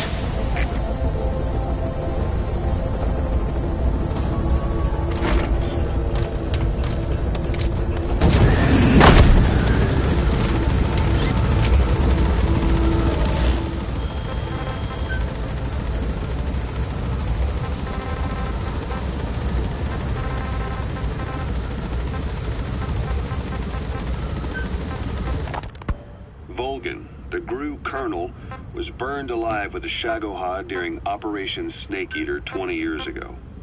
Despite suffering severe burns to his entire body, he still clung to life. After you left Seleniarsk, Volgan's body was taken to a research institute in the outskirts of Moscow. Modern medicine couldn't explain why he was still alive. Not that the colonel was any ordinary man to begin with. That constant electric current he had running through his body that he could unleash at will. To be honest, I was always uncomfortable around him. Thought I might get electrocuted just by... Great, you made it. I've sent the information to your map screen. That's the target's predicted location.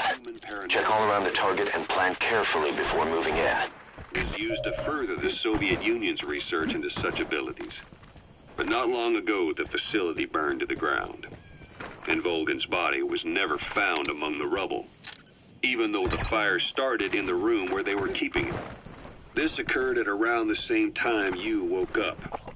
If Skullface was right, and a thirst for revenge can turn a man into a demon and keep the dead alive, then this man on fire who's been coming after us ever since you woke up, well, that just might be what's left of our old friend Volgan.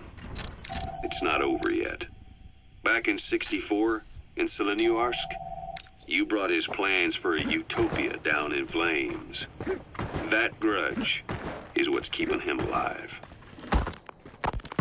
The day the research facility holding Volgan burned down, a Soviet jumbo passenger jet... We've just received word that the arms dealer due to inspect Nova Braga Airport is on his way. Once his chopper has arrived, they'll be touring the facilities along with the target. Let him bring the target out into your line of fire. 1,000 feet. The body was the only one not recovered. At almost exactly the same time as the crash, Volgan awoke in that facility. According to the Research Institute's documents, the gifts this boy demonstrated included psychokinesis and telepathy. To protect his mind from being inundated with other people's thoughts, he always wore a kind of gas mask.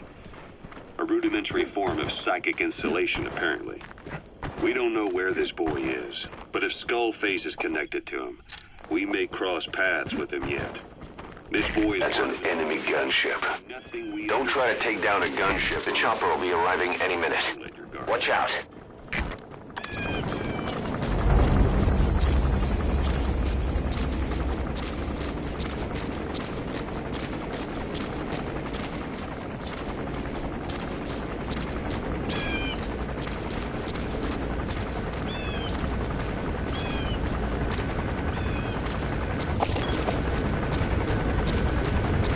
There's a chopper landing.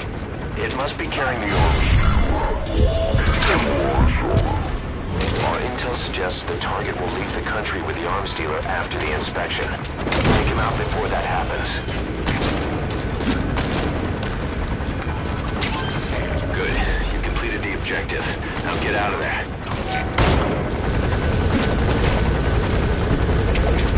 You get it.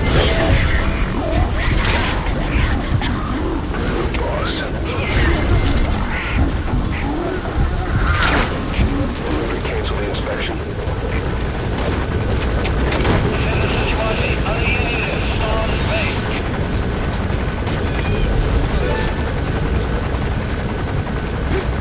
You gotta extract him.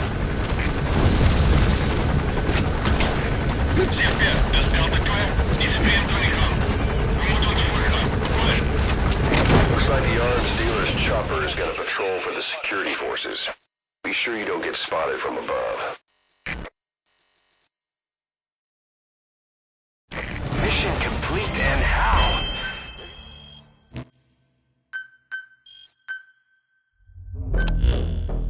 Boss, about that target. target you extracted. He says he wants to work for us. Having talked to him, he doesn't seem that bad a guy. Apparently the arms dealer's people demanded they prolong the conflict, and he couldn't go against the management. That doesn't excuse everything he did, but his skills will make him a useful asset. Let's put him to good use. I've tossed that arms dealer in the break. The way he tells it, he worked in logistics with the South African army, but he was headhunted by Sainer. Whoever gave him the orders would only have been a pawn of Skullface anyway, but apparently he hasn't been in contact for some time. He doesn't know much about Sainer, not even what its president looks like. Just another cog in the machine.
Infiltrate the platform under enemy control and eliminate their commander. The moment they lose their chain of command, we'll move in and suppress the rest. The enemy have taken some of our staff hostage and are threatening to kill them if they're attacked. You can't rely on support from us this time. Anything we do might be seen as an attack. Boss, forgive me. Can't believe I let an enemy force in right under my nose. But one thing's for sure. They're gonna pay for it. Make certain of that, boss.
out.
Snake, talk to me!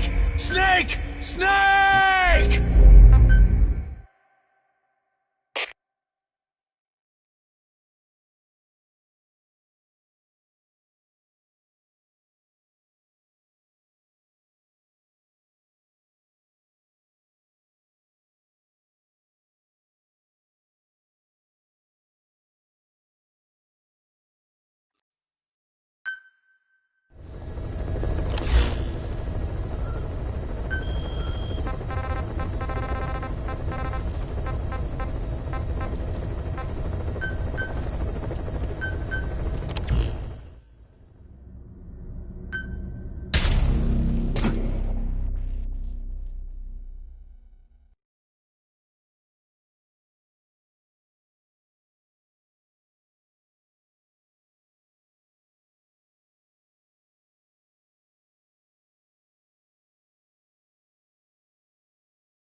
Capture the White Mamba, the child soldier's commander, and bring him back to Mother Base. First off, head for Voila Yamasa.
Target, the White Mamba, showed up in this village out of the blue. I took command of the child soldiers.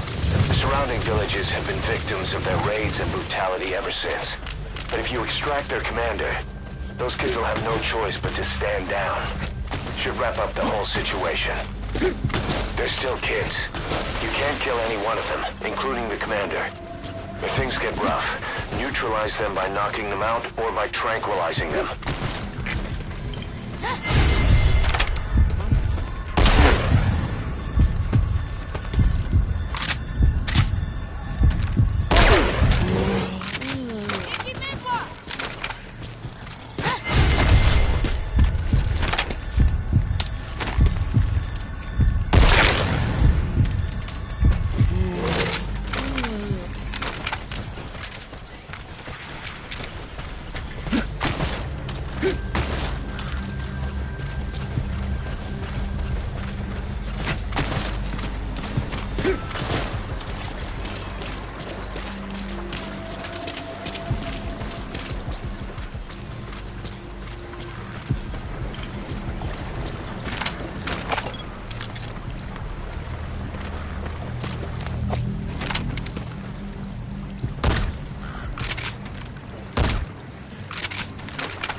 You lose, Commander.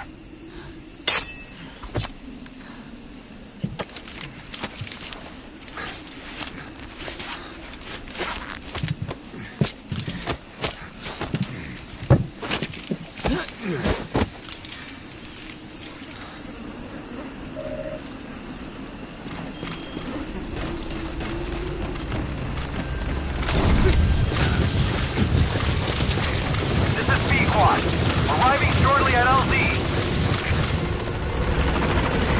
This is P-Squad. On station at LZ.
Amazing. Mission complete. That right there is why you're the best, boss.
outer heaven.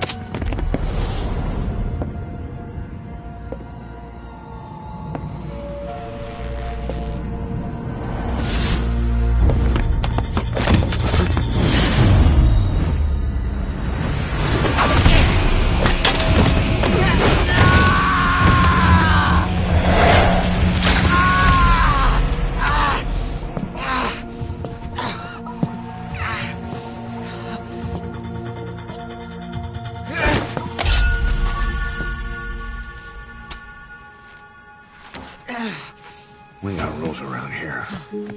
Never draw a weapon on a fellow soldier. You got that?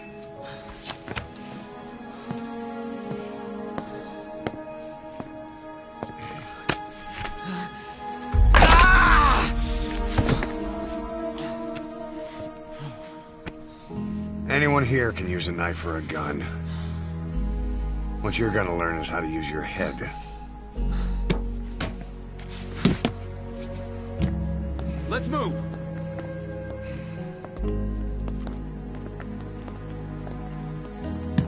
When you get that under your belt, then you're free to leave.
Rescue the 2 prisoners being held in a guard post to the southwest of Ngumba Industrial Zone. The targets are civilians. 1 male, 1 female. Apparently they're specialists sent out there to investigate infectious diseases. They were frequent visitors to that devil's house at Zoyamadiabu. If you recover them, we'll finally be able to get first-hand accounts of what's been going on in that place.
Watch yourself.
Hey! You okay?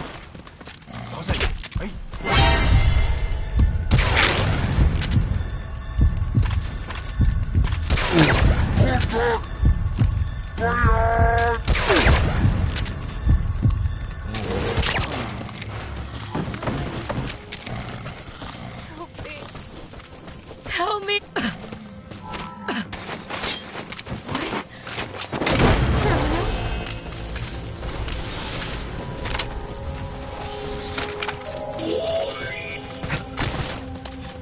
Target extraction confirmed. Now extract the remaining target.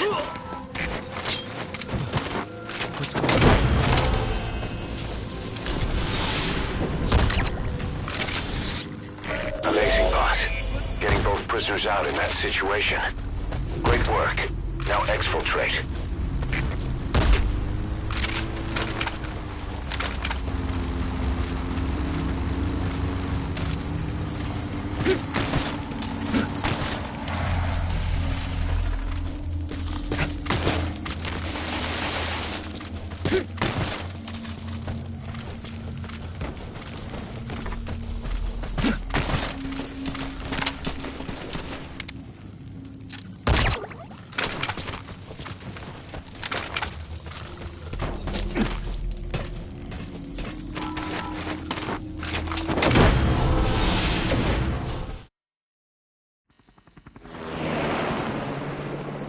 He's coming too. Roger that.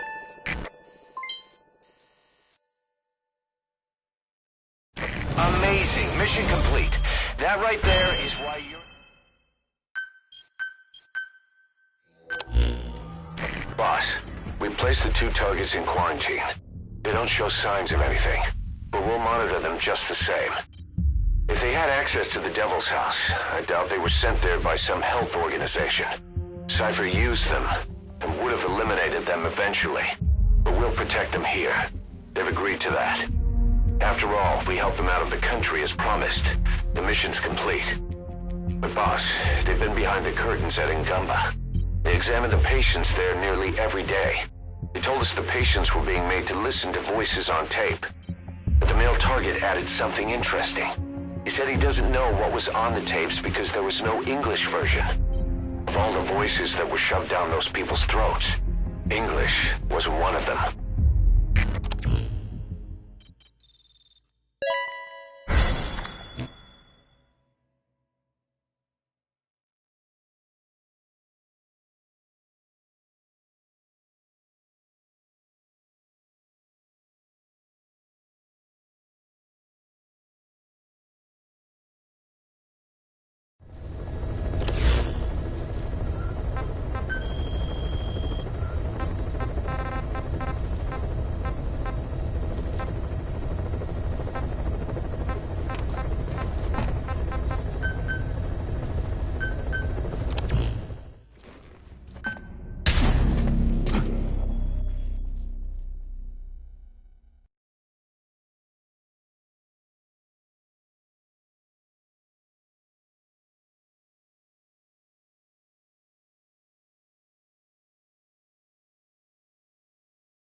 objectives are to extract the child soldier's commander and their captive, the General's #2. This child soldier platoon decided to break away from the Mbeli militants.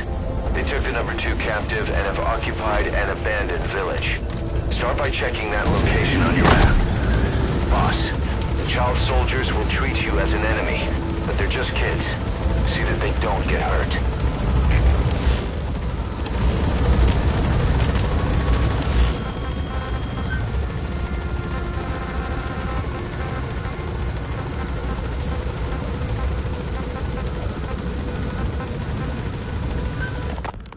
The White Mamba, Yokayam Pembe. He's the commander of the kids based out of Wala Yamasa. As you know, contract forces of Africa were stationed at that village. Anti-government forces hired CRS to bring kids there from around Africa for training. But at some point, the adults with the PF started dropping like flies. This was right after we arrived in Africa. We don't know the cause. The kids ended up on their own. Must have been like fish out of water. Nothing to eat, no way to get back home. All the adults taught them was how to use a gun. Sure, they could shoot targets. Reconnaissance is best conducted from high vantage points. I've marked a good spot on your map. Take a look at your eye droid. He was faster and stronger than them. A better soldier, and he knew how to lead. I guess somebody wished upon a star, because their savior turned up like stardust straight out of the blue. The moment he arrived, the kids had their new commander. That was when they started attacking other villages. Word of the infamous White Mamba spread fast. But it isn't just his combat. There he is, the commander. Extract him. From the name, he's the only light-skinned kid in the unit. Not to mention the blonde hair and the blue eyes. Not common in those parts. We have no idea where he All right, now you just need to extract the General's #2. But I'm sure you'll know him.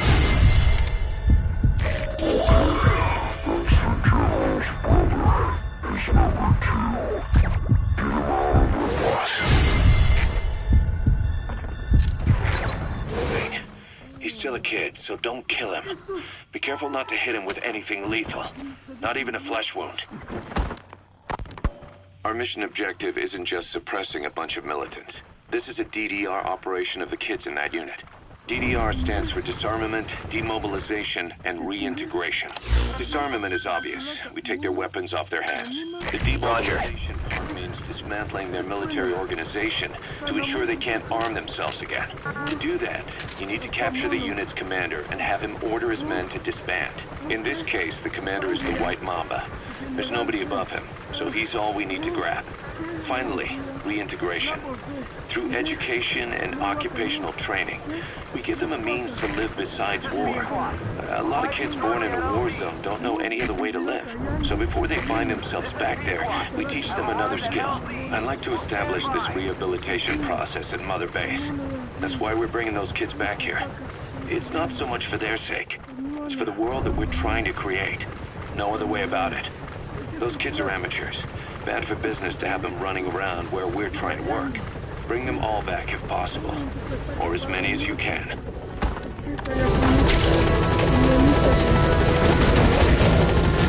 That's it. You've made it out of the hot zone. No sign of the enemy. Mission complete, boss.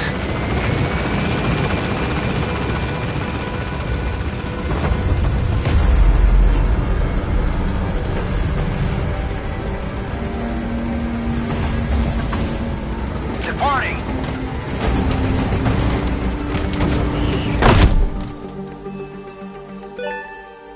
Nice work.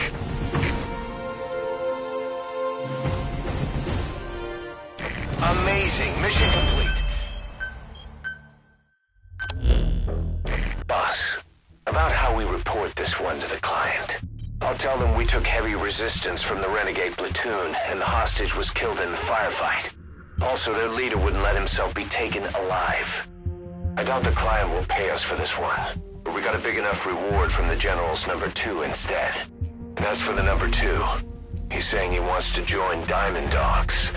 I guess he knows what that means for him. He said, if I'm working for you, I can be #2 or #200 for all I care.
The target is a PF logistics officer who works as a human trafficker on the side. The client wants him dead. He's currently on the run somewhere on the savannah with bodyguards. Unfortunately, we don't know what route they're taking. All we have to go on is a coded transmission sent by the PF at the Ditati abandoned village. It appears to be a workup of the target's security plans, but to decipher it, we'll need an intel file with the encryption key. This key should be at the comms facility at the Ditati abandoned village. Check your iDroid to see what the target looks like, as well as the location of the village. Find a route, find a man. We placed the White Mamba and the rest of his unit in the staff living quarters. How's that going? It's a disaster, but what else can we do? We've taken away his weapons and banned him from using his nom de guerre. Apparently his real name is Eli. He must feel like we stripped him of his whole identity. We'll let things simmer down. I put a guard on him for now. Still the question is, who is he? Where did he come from? And how has he survived? He's still not talking. No, he won't say a word about himself. But you know, it looks like he speaks English. One of the deck crew called out to him in English, and he said something back. He just lost it all of a sudden, started mouthing off at the guy in perfect English. He wasn't stringing together words he picked up somewhere. So English is his mother tongue. He could be from the east, or the south, or maybe even further north or south. English is well established in countries all across the continent. It's rooted in Africa like a weed, or maybe parasite is the better word. So just speaking English doesn't help us figure out where he comes from. Could even be from off-continent. Right. In any case, we'll keep an eye on him. If we learn anything else, I'll be sure to let you know.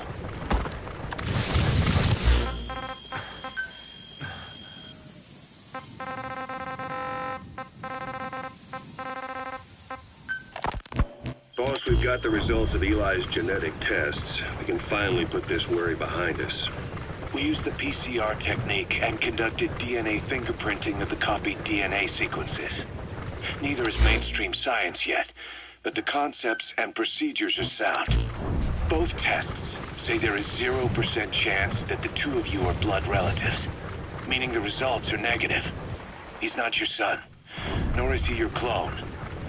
He's just another person. It was 12 years ago that Zero made plans to clone you. Eli's age and appearance certainly are a good fit. I admit the first time I saw him, I did a double take. But it looks like we were worried for nothing.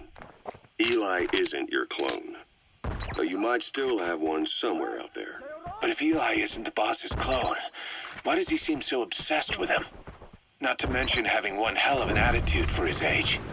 I don't know. Learning the truth about himself, cursing the fact he's a clone, bearing a grudge against else, and coming to hate who he was cloned from. Big boss. If that were really the case, I could understand it. I might even feel a bit sorry for him. But no clone could have a totally different DNA fingerprint. And the test left no room for error. You yourself were there when we drew Eli's blood sample. Come to think of it, when we went to OKB-0, he'd snuck onto a chopper and was there. Yeah. He was acting strange even then. Or actually from a little before that time. That was exactly when we began these tests. Maybe he suspected something when we drew the sample, not knowing what we were doing to him, and becoming mistrustful of us. Hard to say. Eli's had an attitude problem from day one. So what is he then? Well, if he's gonna tell us that himself.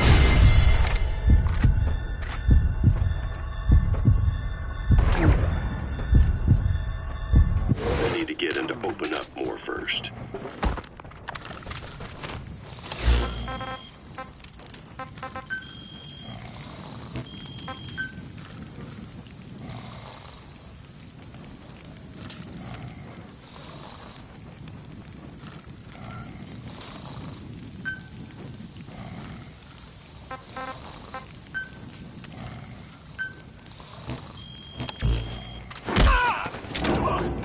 Speak.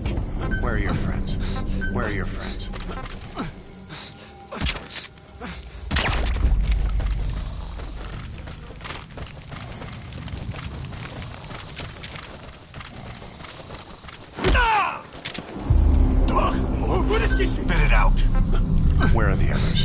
Where are the others?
Guard post. Boss, let's try somewhere else.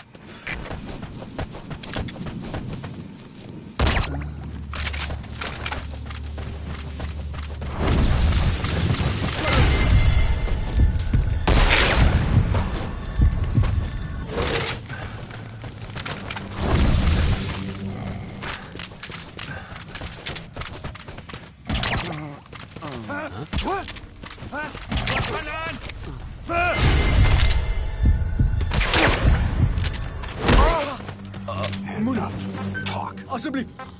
Where are your friends?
Hey! You okay? You made it to the Ditati abandoned village. That's where the enemy PF's coded transmission came from. There's got to be a transmitter there somewhere. It could have the intel file containing the encryption key. Look for an antenna.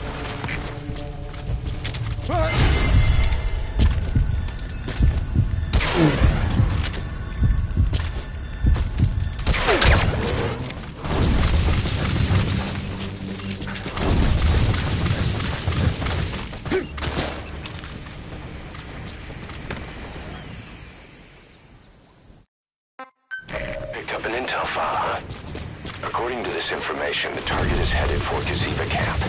We also have his movement route. I've updated your map. Use the target's route to locate him. Eliminating him will be much harder if he makes it to the Gaziba Camp. Take him down on the savannah.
Eliminate him, however you see fit.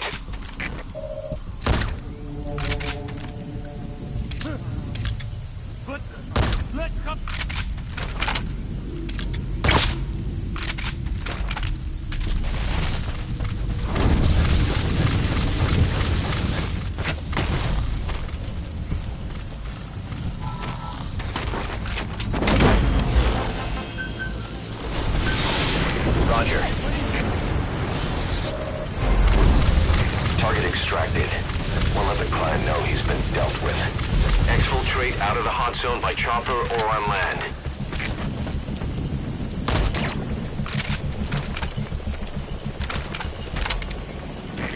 This is B-Quad. Arriving shortly at LZ. This is B-Quad. On station at LZ.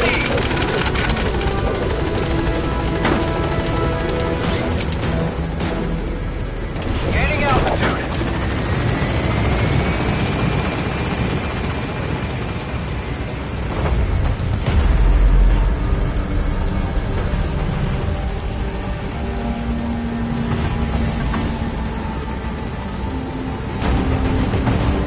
Departing.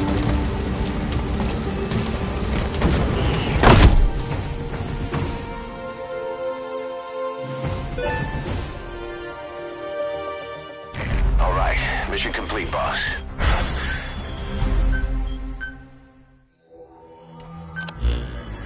Our trafficker was very talkative. Guinea pigs. That's what became of his kidnapped victims. Says he got a good look at that factory at Zoya Badiabulu when he dropped off some fresh guinea pigs for them, along with our man without a face.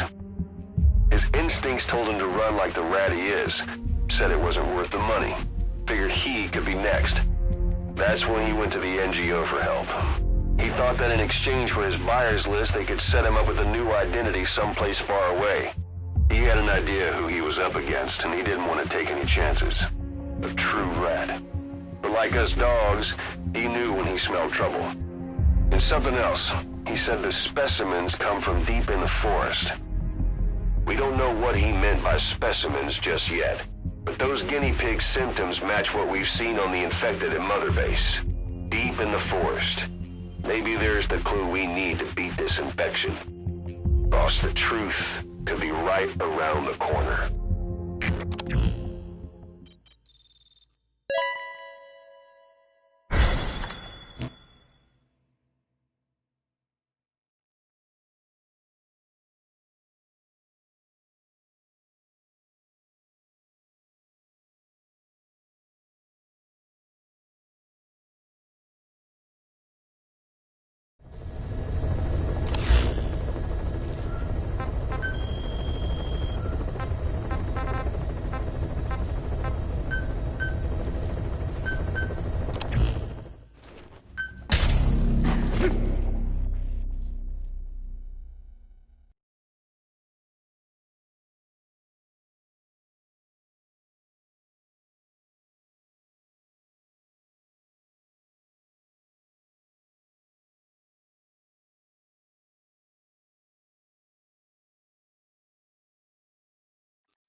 has gotten a lead on the epidemic that's crippling Mother Base. Problem is, our man has been captured by the PF in his operation area. He's being held at the guard post on the western end of the mine. Boss, we need you to get him out ASAP. Right now, he's only linked to the root cause of the epidemic.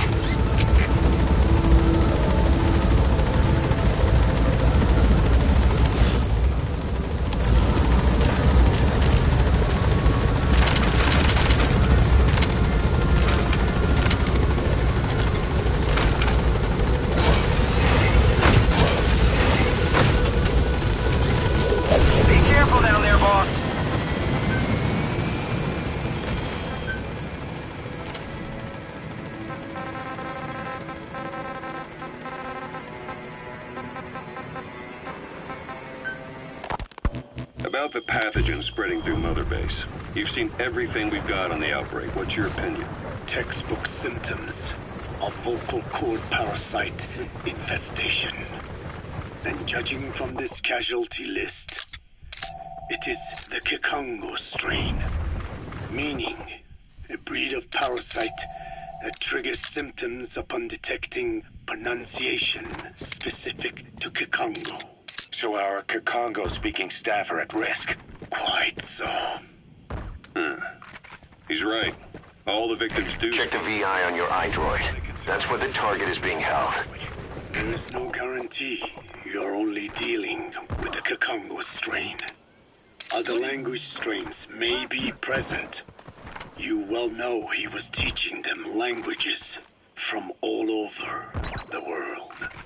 The Devil's House. In Zoya Badiabulu. There is no way to know how many strains he has at his disposal. So how do we keep them from becoming symptomatic? You mentioned using microbes. Use this. The type of Wolbachia.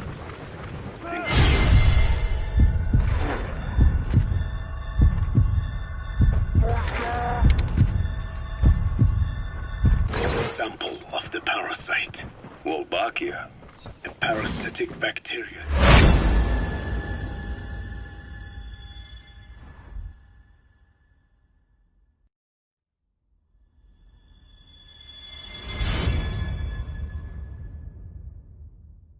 Colonizes the parasites, turning male to female and preventing copulation. You must cultivate more. What have you done with the infected bodies? Cremated to stop the spread of infection. But we did keep a few for study. Good. Take this sample, grind it to a pulp, and introduce it to the larvae now nesting in the dead. The Wolbachia will multiply rapidly within those larvae. They're soldiers, not some petri dish. Conventional cultivation... Is that him? Take a good look at their faces so we can ID the targets. From those larvae and vaccinate your men. The target. He got out on his own. Boss, cover his escape, then extract him once the coast is clear. To speak a word of Kikongo until the Wolbachia are safely inside them. I will instruct your medical in detail on site. You have the appropriate facilities. Roger. Do not worry. I made a pact with you, Bete Holone, on the honor of the Dene. I speak no lies. Keep an eye on him. Will do. Follow me. I'll take you to the medical team. Now, we must wait for the Wolbachia to multiply in the larvae. How is the disease transmitted? If it's carried by insects or rodents, then... There is no intermediate host. So... The vocal cord parasites lay their eggs in the larynx of the host. Most hatch and migrate to the lungs, but some are transported to the mouth through ciliary movement, mixing in with saliva. Saliva. Droplet transmission. Target extraction confirmed. All right, get in. Time to go. Containing infected saliva. It would spread fast. Indeed. And when the larvae migrate to the lungs, symptoms can resemble... That's it. You've made it out of the hot zone. No sign of the enemy. Mission complete, boss. Meaning a simple conversation would be enough to pass it on. Mission complete. And the target's safe. Time to figure out what the hell is behind this epidemic.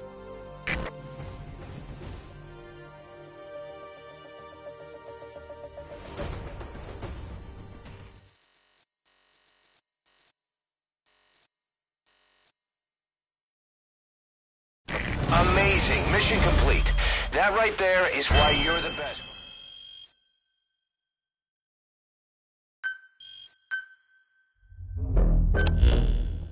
Boss, the intel team member you extracted is gonna be okay.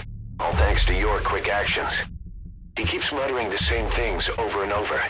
About the pathogen, and the old man who knows how to treat it. Code Talker.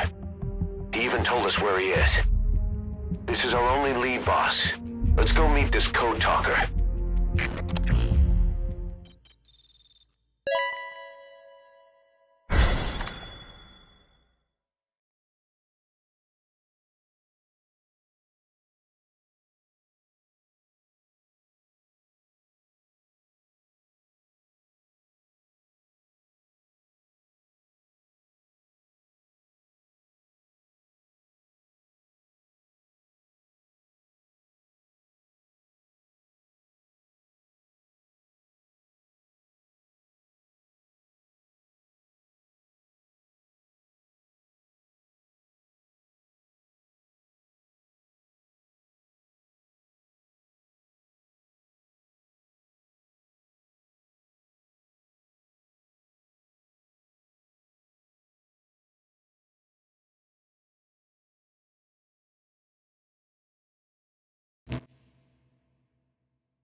Make contact with the old man known as Code Talker. According to the intel team member you extracted, he knows what the epidemic is and how to treat it. You'll find him in a mansion deep in the valley beyond the forest. He's a high-value target who's probably involved with Cypher's research. This information came at a heavy price. And you're convinced security on site is gonna be tight. Watch yourself out there, all right? Make contact with the target, Code Talker. And if the treatment requires it, extract him to Mother Base. We've inoculated the staff with Wolbachia to keep them from becoming symptomatic. That should also contain the infection. How did this happen in the first place? It has to have been a Cypher spy within our ranks. If this is so, then why the Kakongo strain? If their intent was to wipe you out. Skullface said the remaining English parasite was close to the boss. If this latest strain was his doing, he wouldn't have tipped his hand. It is no sign of the enemy. Judging from security in the area, I'd expect to see a patrol by now. Stuck to their shoes, clothing. Now that makes the most sense to me. Missed. I have a bad feeling about this. That your boss visited Nzoya Badiopulu. Sure.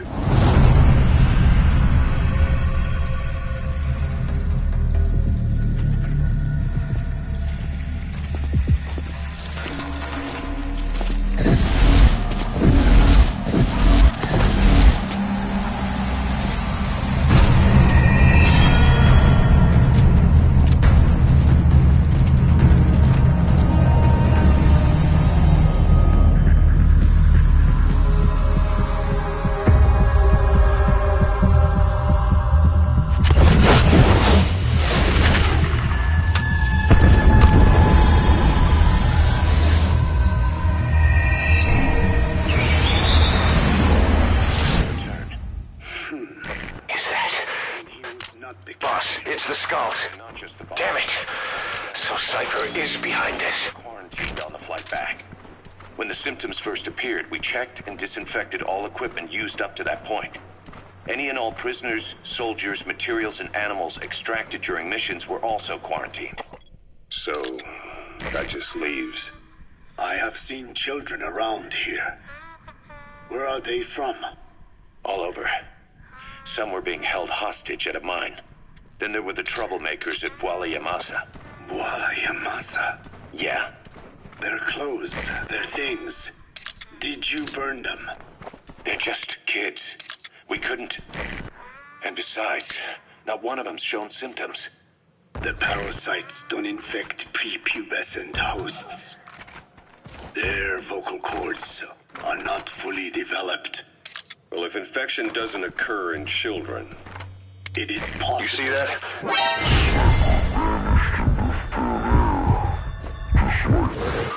Sniper! Where are they? Spread from them. Check the kid's stuff. I doubt there is any trace left by now. But if there is, some of those kids must be close to hitting puberty. How could we have missed this? The name Bwala Yamasa got quite a reaction from you. I'm guessing the Kikongo strain was released in that village. Cypher used that region to experiment with vocal cord parasite transmission. The Kikongo strain. The settlements around the refinery upstream of Bwala Yamasa were the proving grounds. They would infect one villager, then record transmission speed. Dangerous work. If they failed to contain the infection, it would slip into the surrounding regions. At which point the world found out about the parasites, making them useless as a weapon. Incredible they'd risk such a thing. The test site was densely populated too. A terrible place for such experiments. No doubt, they thought burning everything would wipe away all traces. The settlements were covered in oil anyway. Who would wonder if one day they caught fire? And so it did. They burned it all. Living and dead. Those remains. But they miscalculated. Transmission speed was far faster than anticipated. It may have been the temperature, or hygiene standards, or perhaps the parasites reacted quickly to Kikongo. Whatever the reason, nearly all villages were swiftly infected, and the settlements reduced to mounds of corpses. Making matters worse, the dry season was ending. When it came time to burn the village, the Moneni River had swelled. Many of the bodies were waterlogged. Meaning they didn't burn completely. The corpses still contained viable eggs, and the larvae washed downstream. And when the people downstream drank that water... That marked the end for Bwala Yamasa. I learned all of this at the mansion. I warned him of the risk of eggs getting out. And? We are prepared for any eventuality. I get it. Putting the oil field back online. The oil leaks, saner. They plan to pollute the river. Prevent the spread of infection. But the oil flow was stopped. And downstream, the people of Masa village started using the water again. The PF soldiers deployed at the village were locals. Spoke Kikongo. They were infected, and the kids survived. I've heard enough. And who stopped the flow of oil? Don't. We did. That confirms it. The source of the Kikongo strain infection was Masa village. And the children brought it here. It is no one's fault. There is no blame to be cast. The parasites, they were tested in other regions? Their physiology requires that they be tested under varied conditions. Another test site was in Afghanistan. So it was the parasites there. Both the Pashto and Tajik languages are spoken in the mountains of Afghanistan, and population density is low. Ideal testing grounds for how accurately the parasites target only the specified language. It is also relatively easy to prevent the spread of infection. And the results? The first test, I am told, was a success. Once the Pashtun Mujahideen were infected with the Pashto strain, they were all but wiped out. The Hamid fighters, this must say, Fort. It was doubly successful. No Tajik Mujahideen or Soviet soldiers became symptomatic. So the parasites proved to be effective. What about the second test? Also supposedly a success. The Pashtun village was the target. However, the original aim was to obtain samples of the infected. In this, they failed. And the village? The Soviets enacted a standard scorched earth operation. That must have been the village where Malak lived, before being held captive in the Mahate Palace. Having had more time to think on it, the details shared with me may have been false. They are madmen who would do anything to cover up the truth. They certainly seem to like tossing their problems in the fire. As a boy, Skullface's life went up in flames. Perhaps that is what fuels his fixation with fire. Your Wolbachia stopped the infection all right, but I still don't get it. How can a few bacteria change males to females? I know they're only bugs, but... It is not such a rare thing in the natural world. Many insects and nematodes are infected with Wolbachia. But why? They nest in the cell cytoplasm of the host, even in the egg cells, with the result that the offspring are born infected. Mother-to-child transmission. However, Wolbachia cannot nest in... No sign of those snipers. Did they give up? Whatever. Just get to the mansion. Pronto. Infection of a male ends after a single generation. This means the Wolbachia must resort to maximizing the population of infected females. They're with the PF Zero Risk Security. Looks like they're protected. Why don't you try interrogating them? They might know the target's exact location.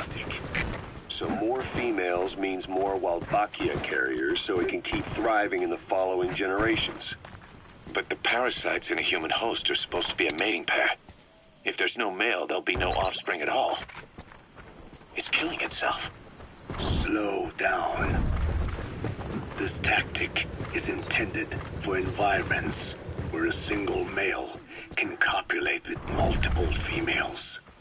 Originally, the Wolbachia did not infect the vocal cord parasites. I created a mutated strain. They're with the PF Zero Risk Security. Looks like they're already on guard.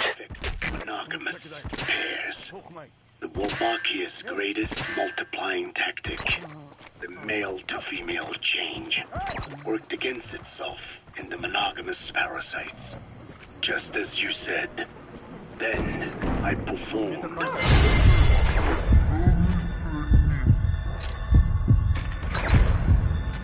Selection of Wolbachia strains until I achieved 100% certainty of male-to-female conversion.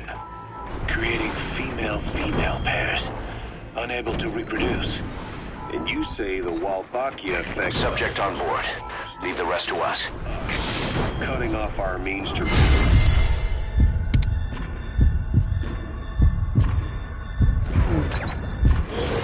It is almost certain. Of course. He's coming too. Roger that. After all, mammals possess no natural gender-changing function. But some Wolbachia... You gotta extract him. Cytoplasmic incompatibility in the host. Is that some cell deformity? Put simply, it means the altered sperm of infected males kill the female's egg on contact. And that's happened to us? Yes. And yet, What occurs in humans is not just simple CI. To date, there are no cases of Wolbachia affecting humans. The fact that this strain causes this effect, is it the vocal cord parasite's affinity with humans? I do not know enough to say for sure. So the parasite warps the host.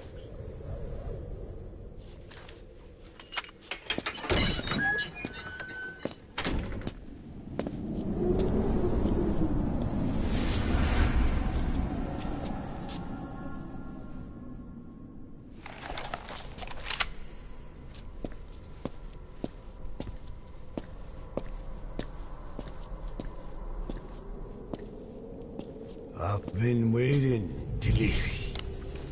Or should I say, Bedachochale.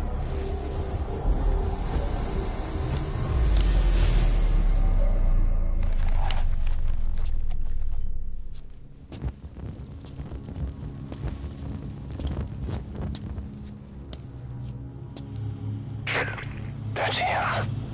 That's Code Talker. Look familiar? It's infecting my men. How do we Silence. Or death. What do you... It could be in here. Stay quiet. Your life depends on it. Sit. The parasite has infected your band. Those are its larvae. They enter the throat and attach themselves to the vocal cords. They mimic the host's membranes flawlessly. No one can tell the difference. Upon reaching maturity, they mate. Sustained exposure to a particular sound triggers copulation. The resulting larva then feast on the host lungs, killing it. The particular sound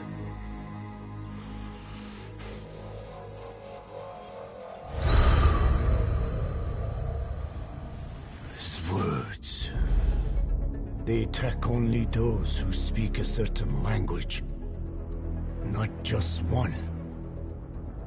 I cannot say which language your parasites are attuned to. But silence is the best way to keep them from laying their children. This contains an herb that they dislike.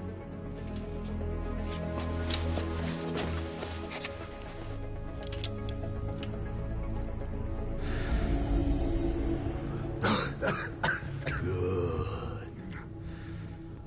That should deafen them for a while. You have bought yourself some time. Speak. Is there a cure? Once symptoms manifest, larvae have already infested the alveoli. At which point, nothing can be done. There is a way to halt the onset, which would prevent infection.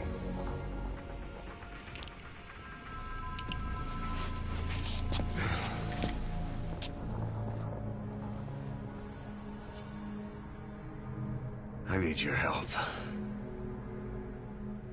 He stole the ones I sealed away, forced me to do his terrible work. Skullface. Even a country like America sways in his wake. I could not defy him. The fate of Dine lies in his hands. However, perhaps the Nishia led you here. If my children have upset the Hojun of the world, it falls to me to set it right.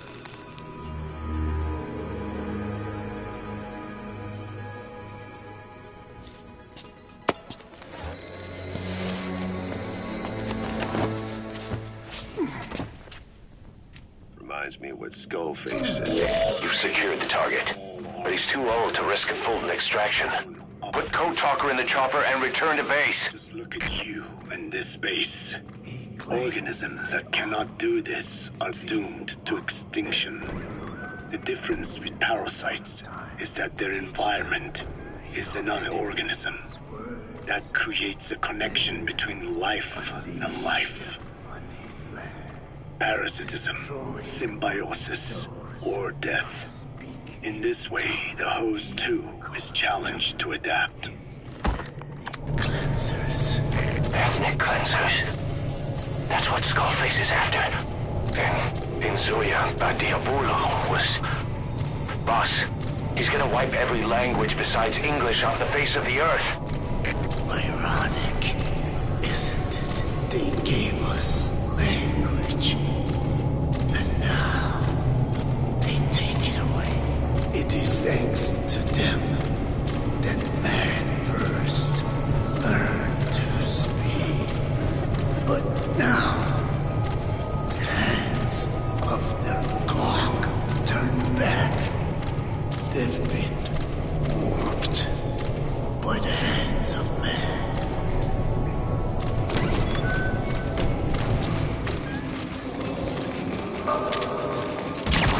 Guards are acting strange. Almost puppet-like. It could be the skulls. Damn it, they're controlling those soldiers. Be careful.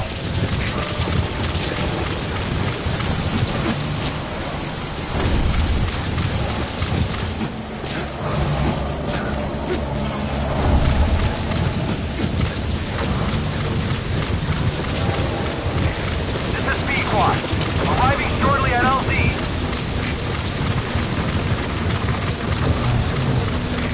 This is Pequot.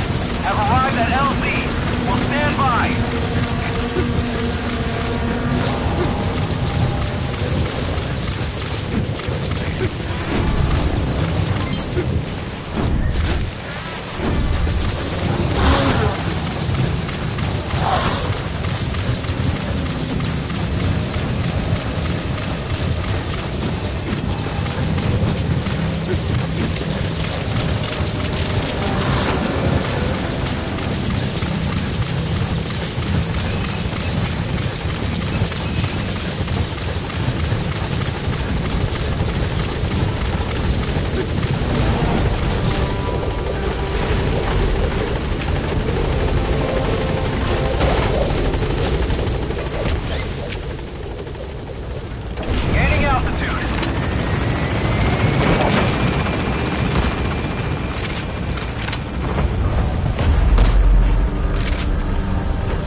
Amazing. Mission complete.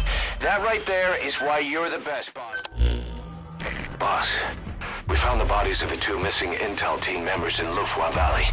We knew we wouldn't get them back alive, but still, it's a damn shame. Don't let their sacrifice go to waste, boss. We need to stop the epidemic at Mother Base. That old man, Code Talker, he's the only hope we've got.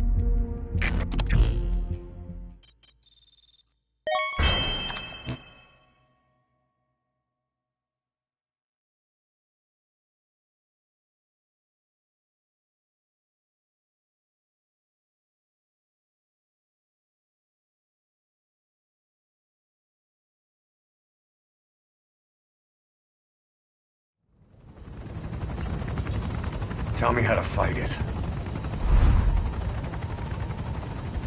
I hid the answer in a microbe this one carries. It turns the male parasites into females, preventing reproduction. One parasite infecting another. However, it doesn't affect only the parasite. It alters the host as well. Your infection will be contained, but you and your men will also be rendered infertile. That is the price you must pay to regain your speech.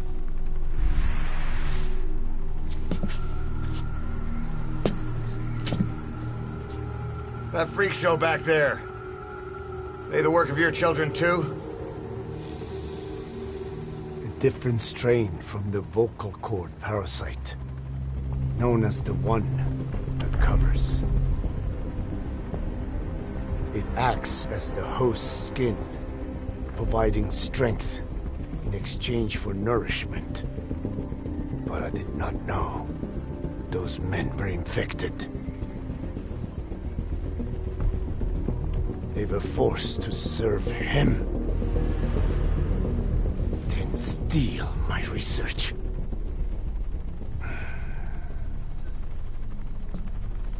Have you seen one of their vehicles?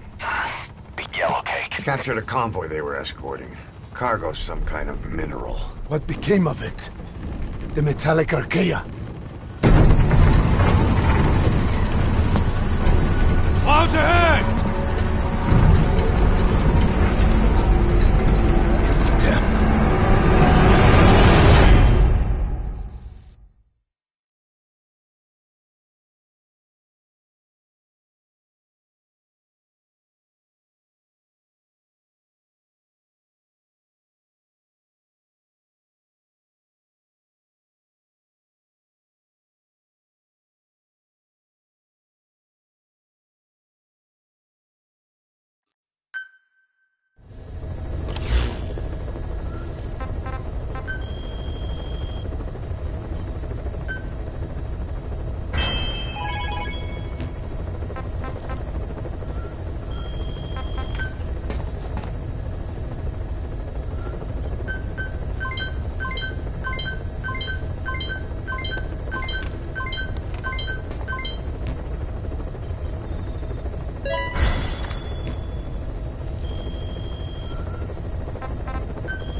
Make contact with the old man known as Code Talk.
Snake.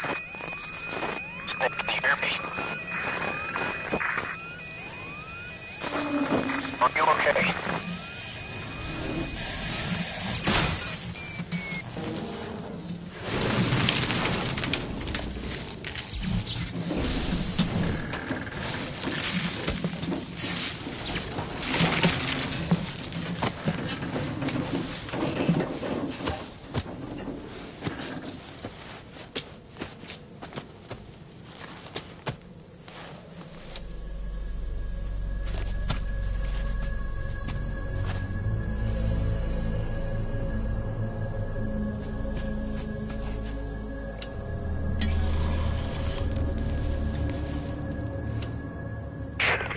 Looks like you're surrounded by mist.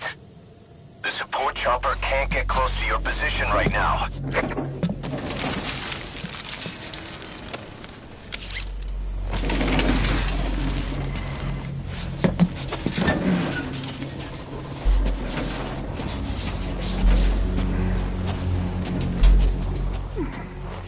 Hurry! They are coming!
We are their quarry.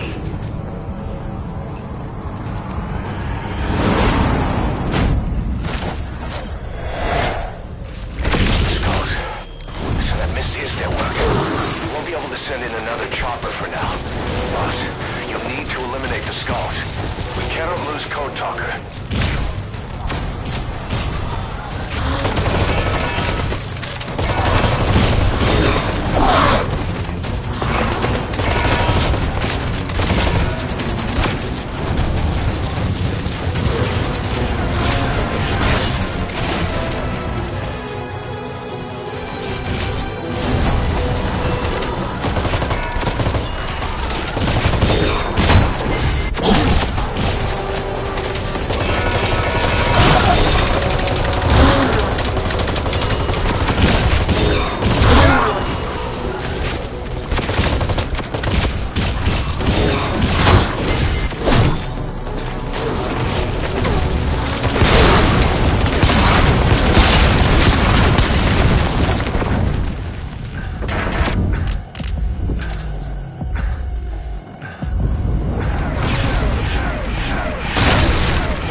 coming in on another chopper. Get Code Talker to the LZ and wait there.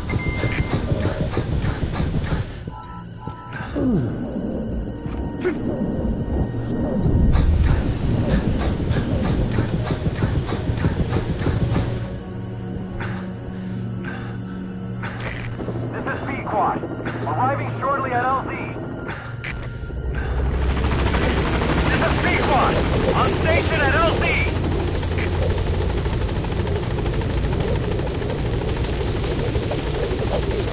Get in, boss.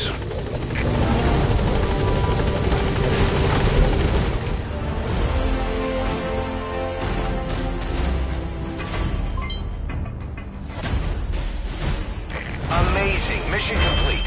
That right there is why you're the best, boss.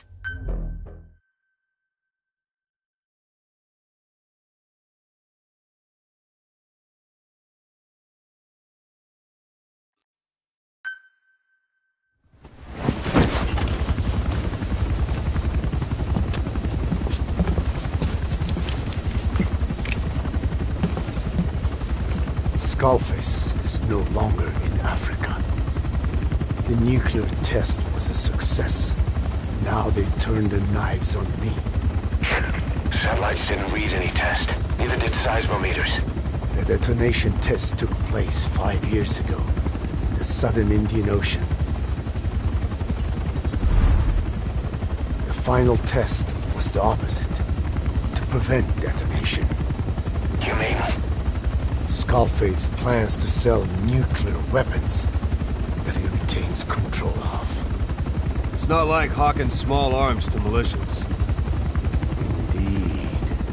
He plans to avoid detection by exporting minerals containing tiny amounts of uranium in the form of metallic archaea.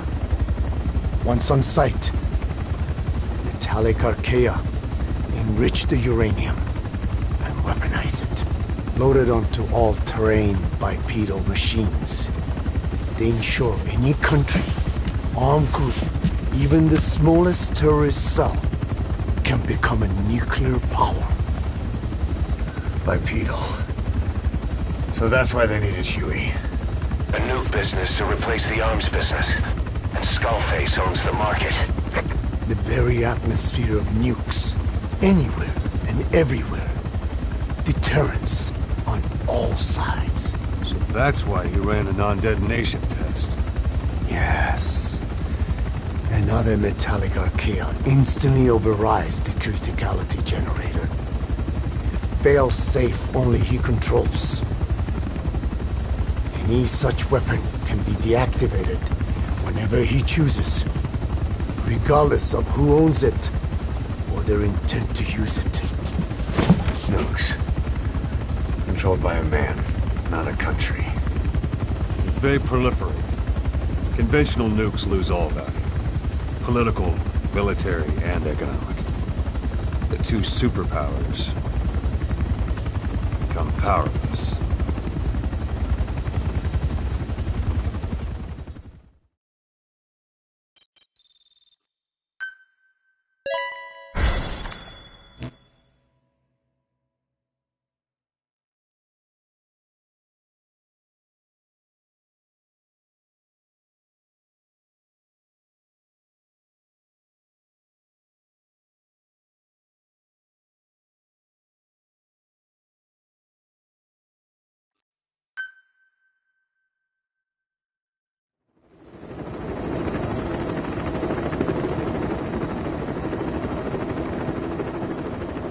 We need to stop the epidemic at Mother Base.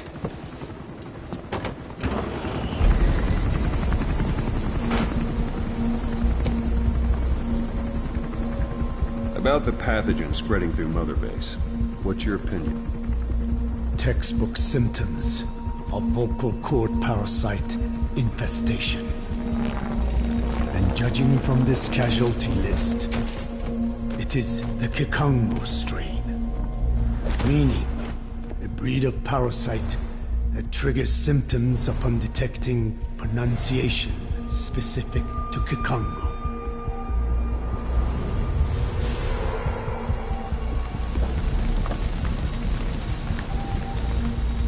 So how do we keep them from becoming symptomatic?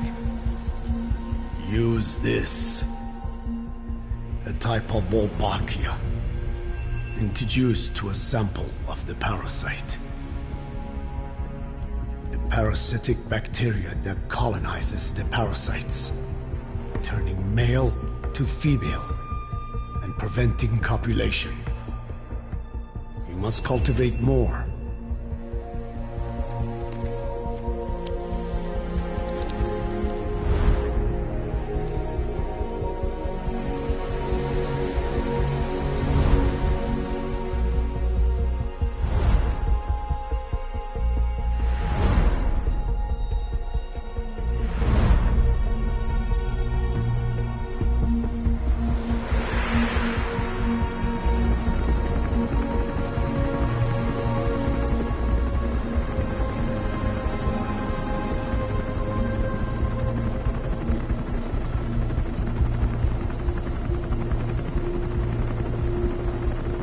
Thanks to Code Talker, we've managed to put a stop to any new vocal cord parasite infections.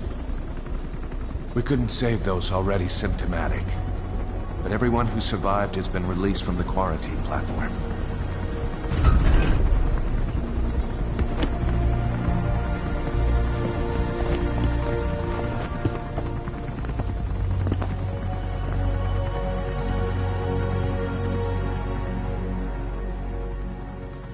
Skullface will pay for this.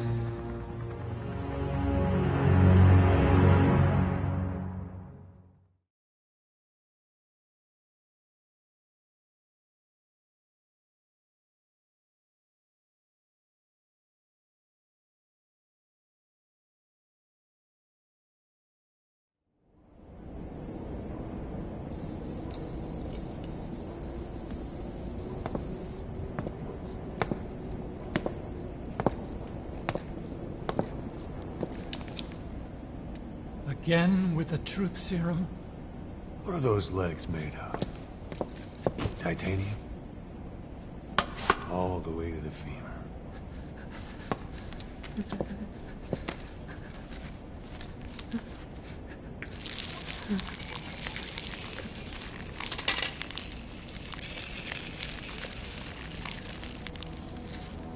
Metallic archaea.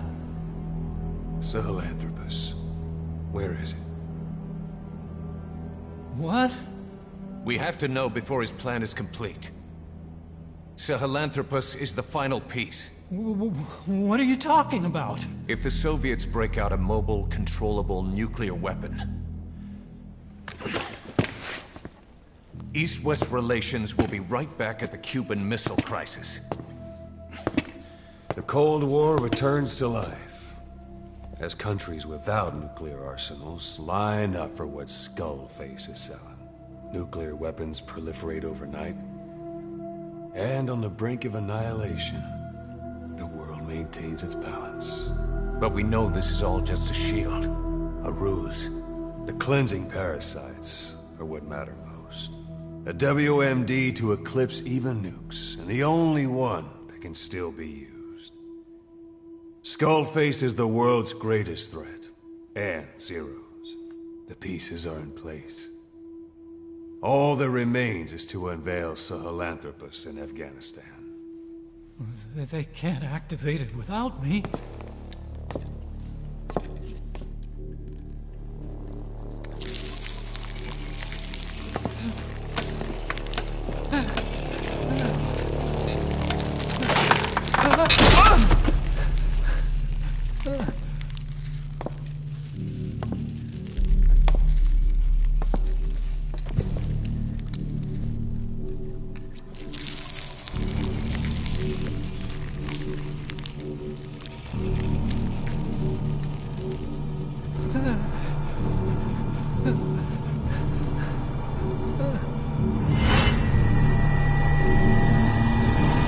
Okay, B-Zero. Sahelanthropus is beyond the Soviet base camp, in a lab built by the Soviet philosophers. That's what you're looking for. But I have no idea how he's controlling it. It wasn't designed to accommodate a human pilot.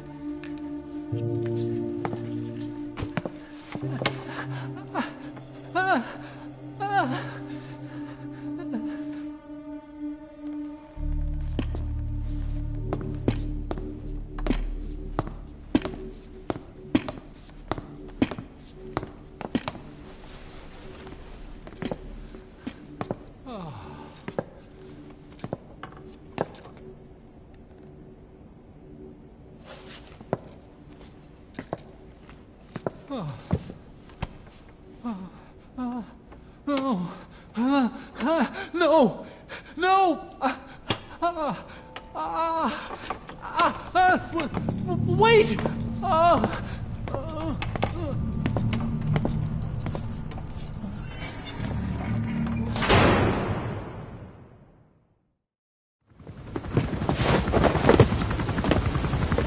We got word from Afghanistan. Everyone at the Soviet base camp's dead. No sign of fighting. Parasites. Skullface's men then headed north.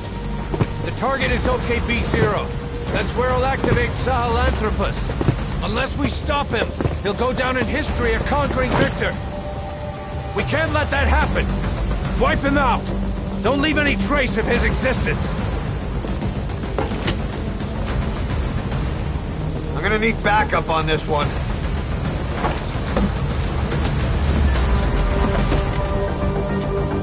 You'll rendezvous on site.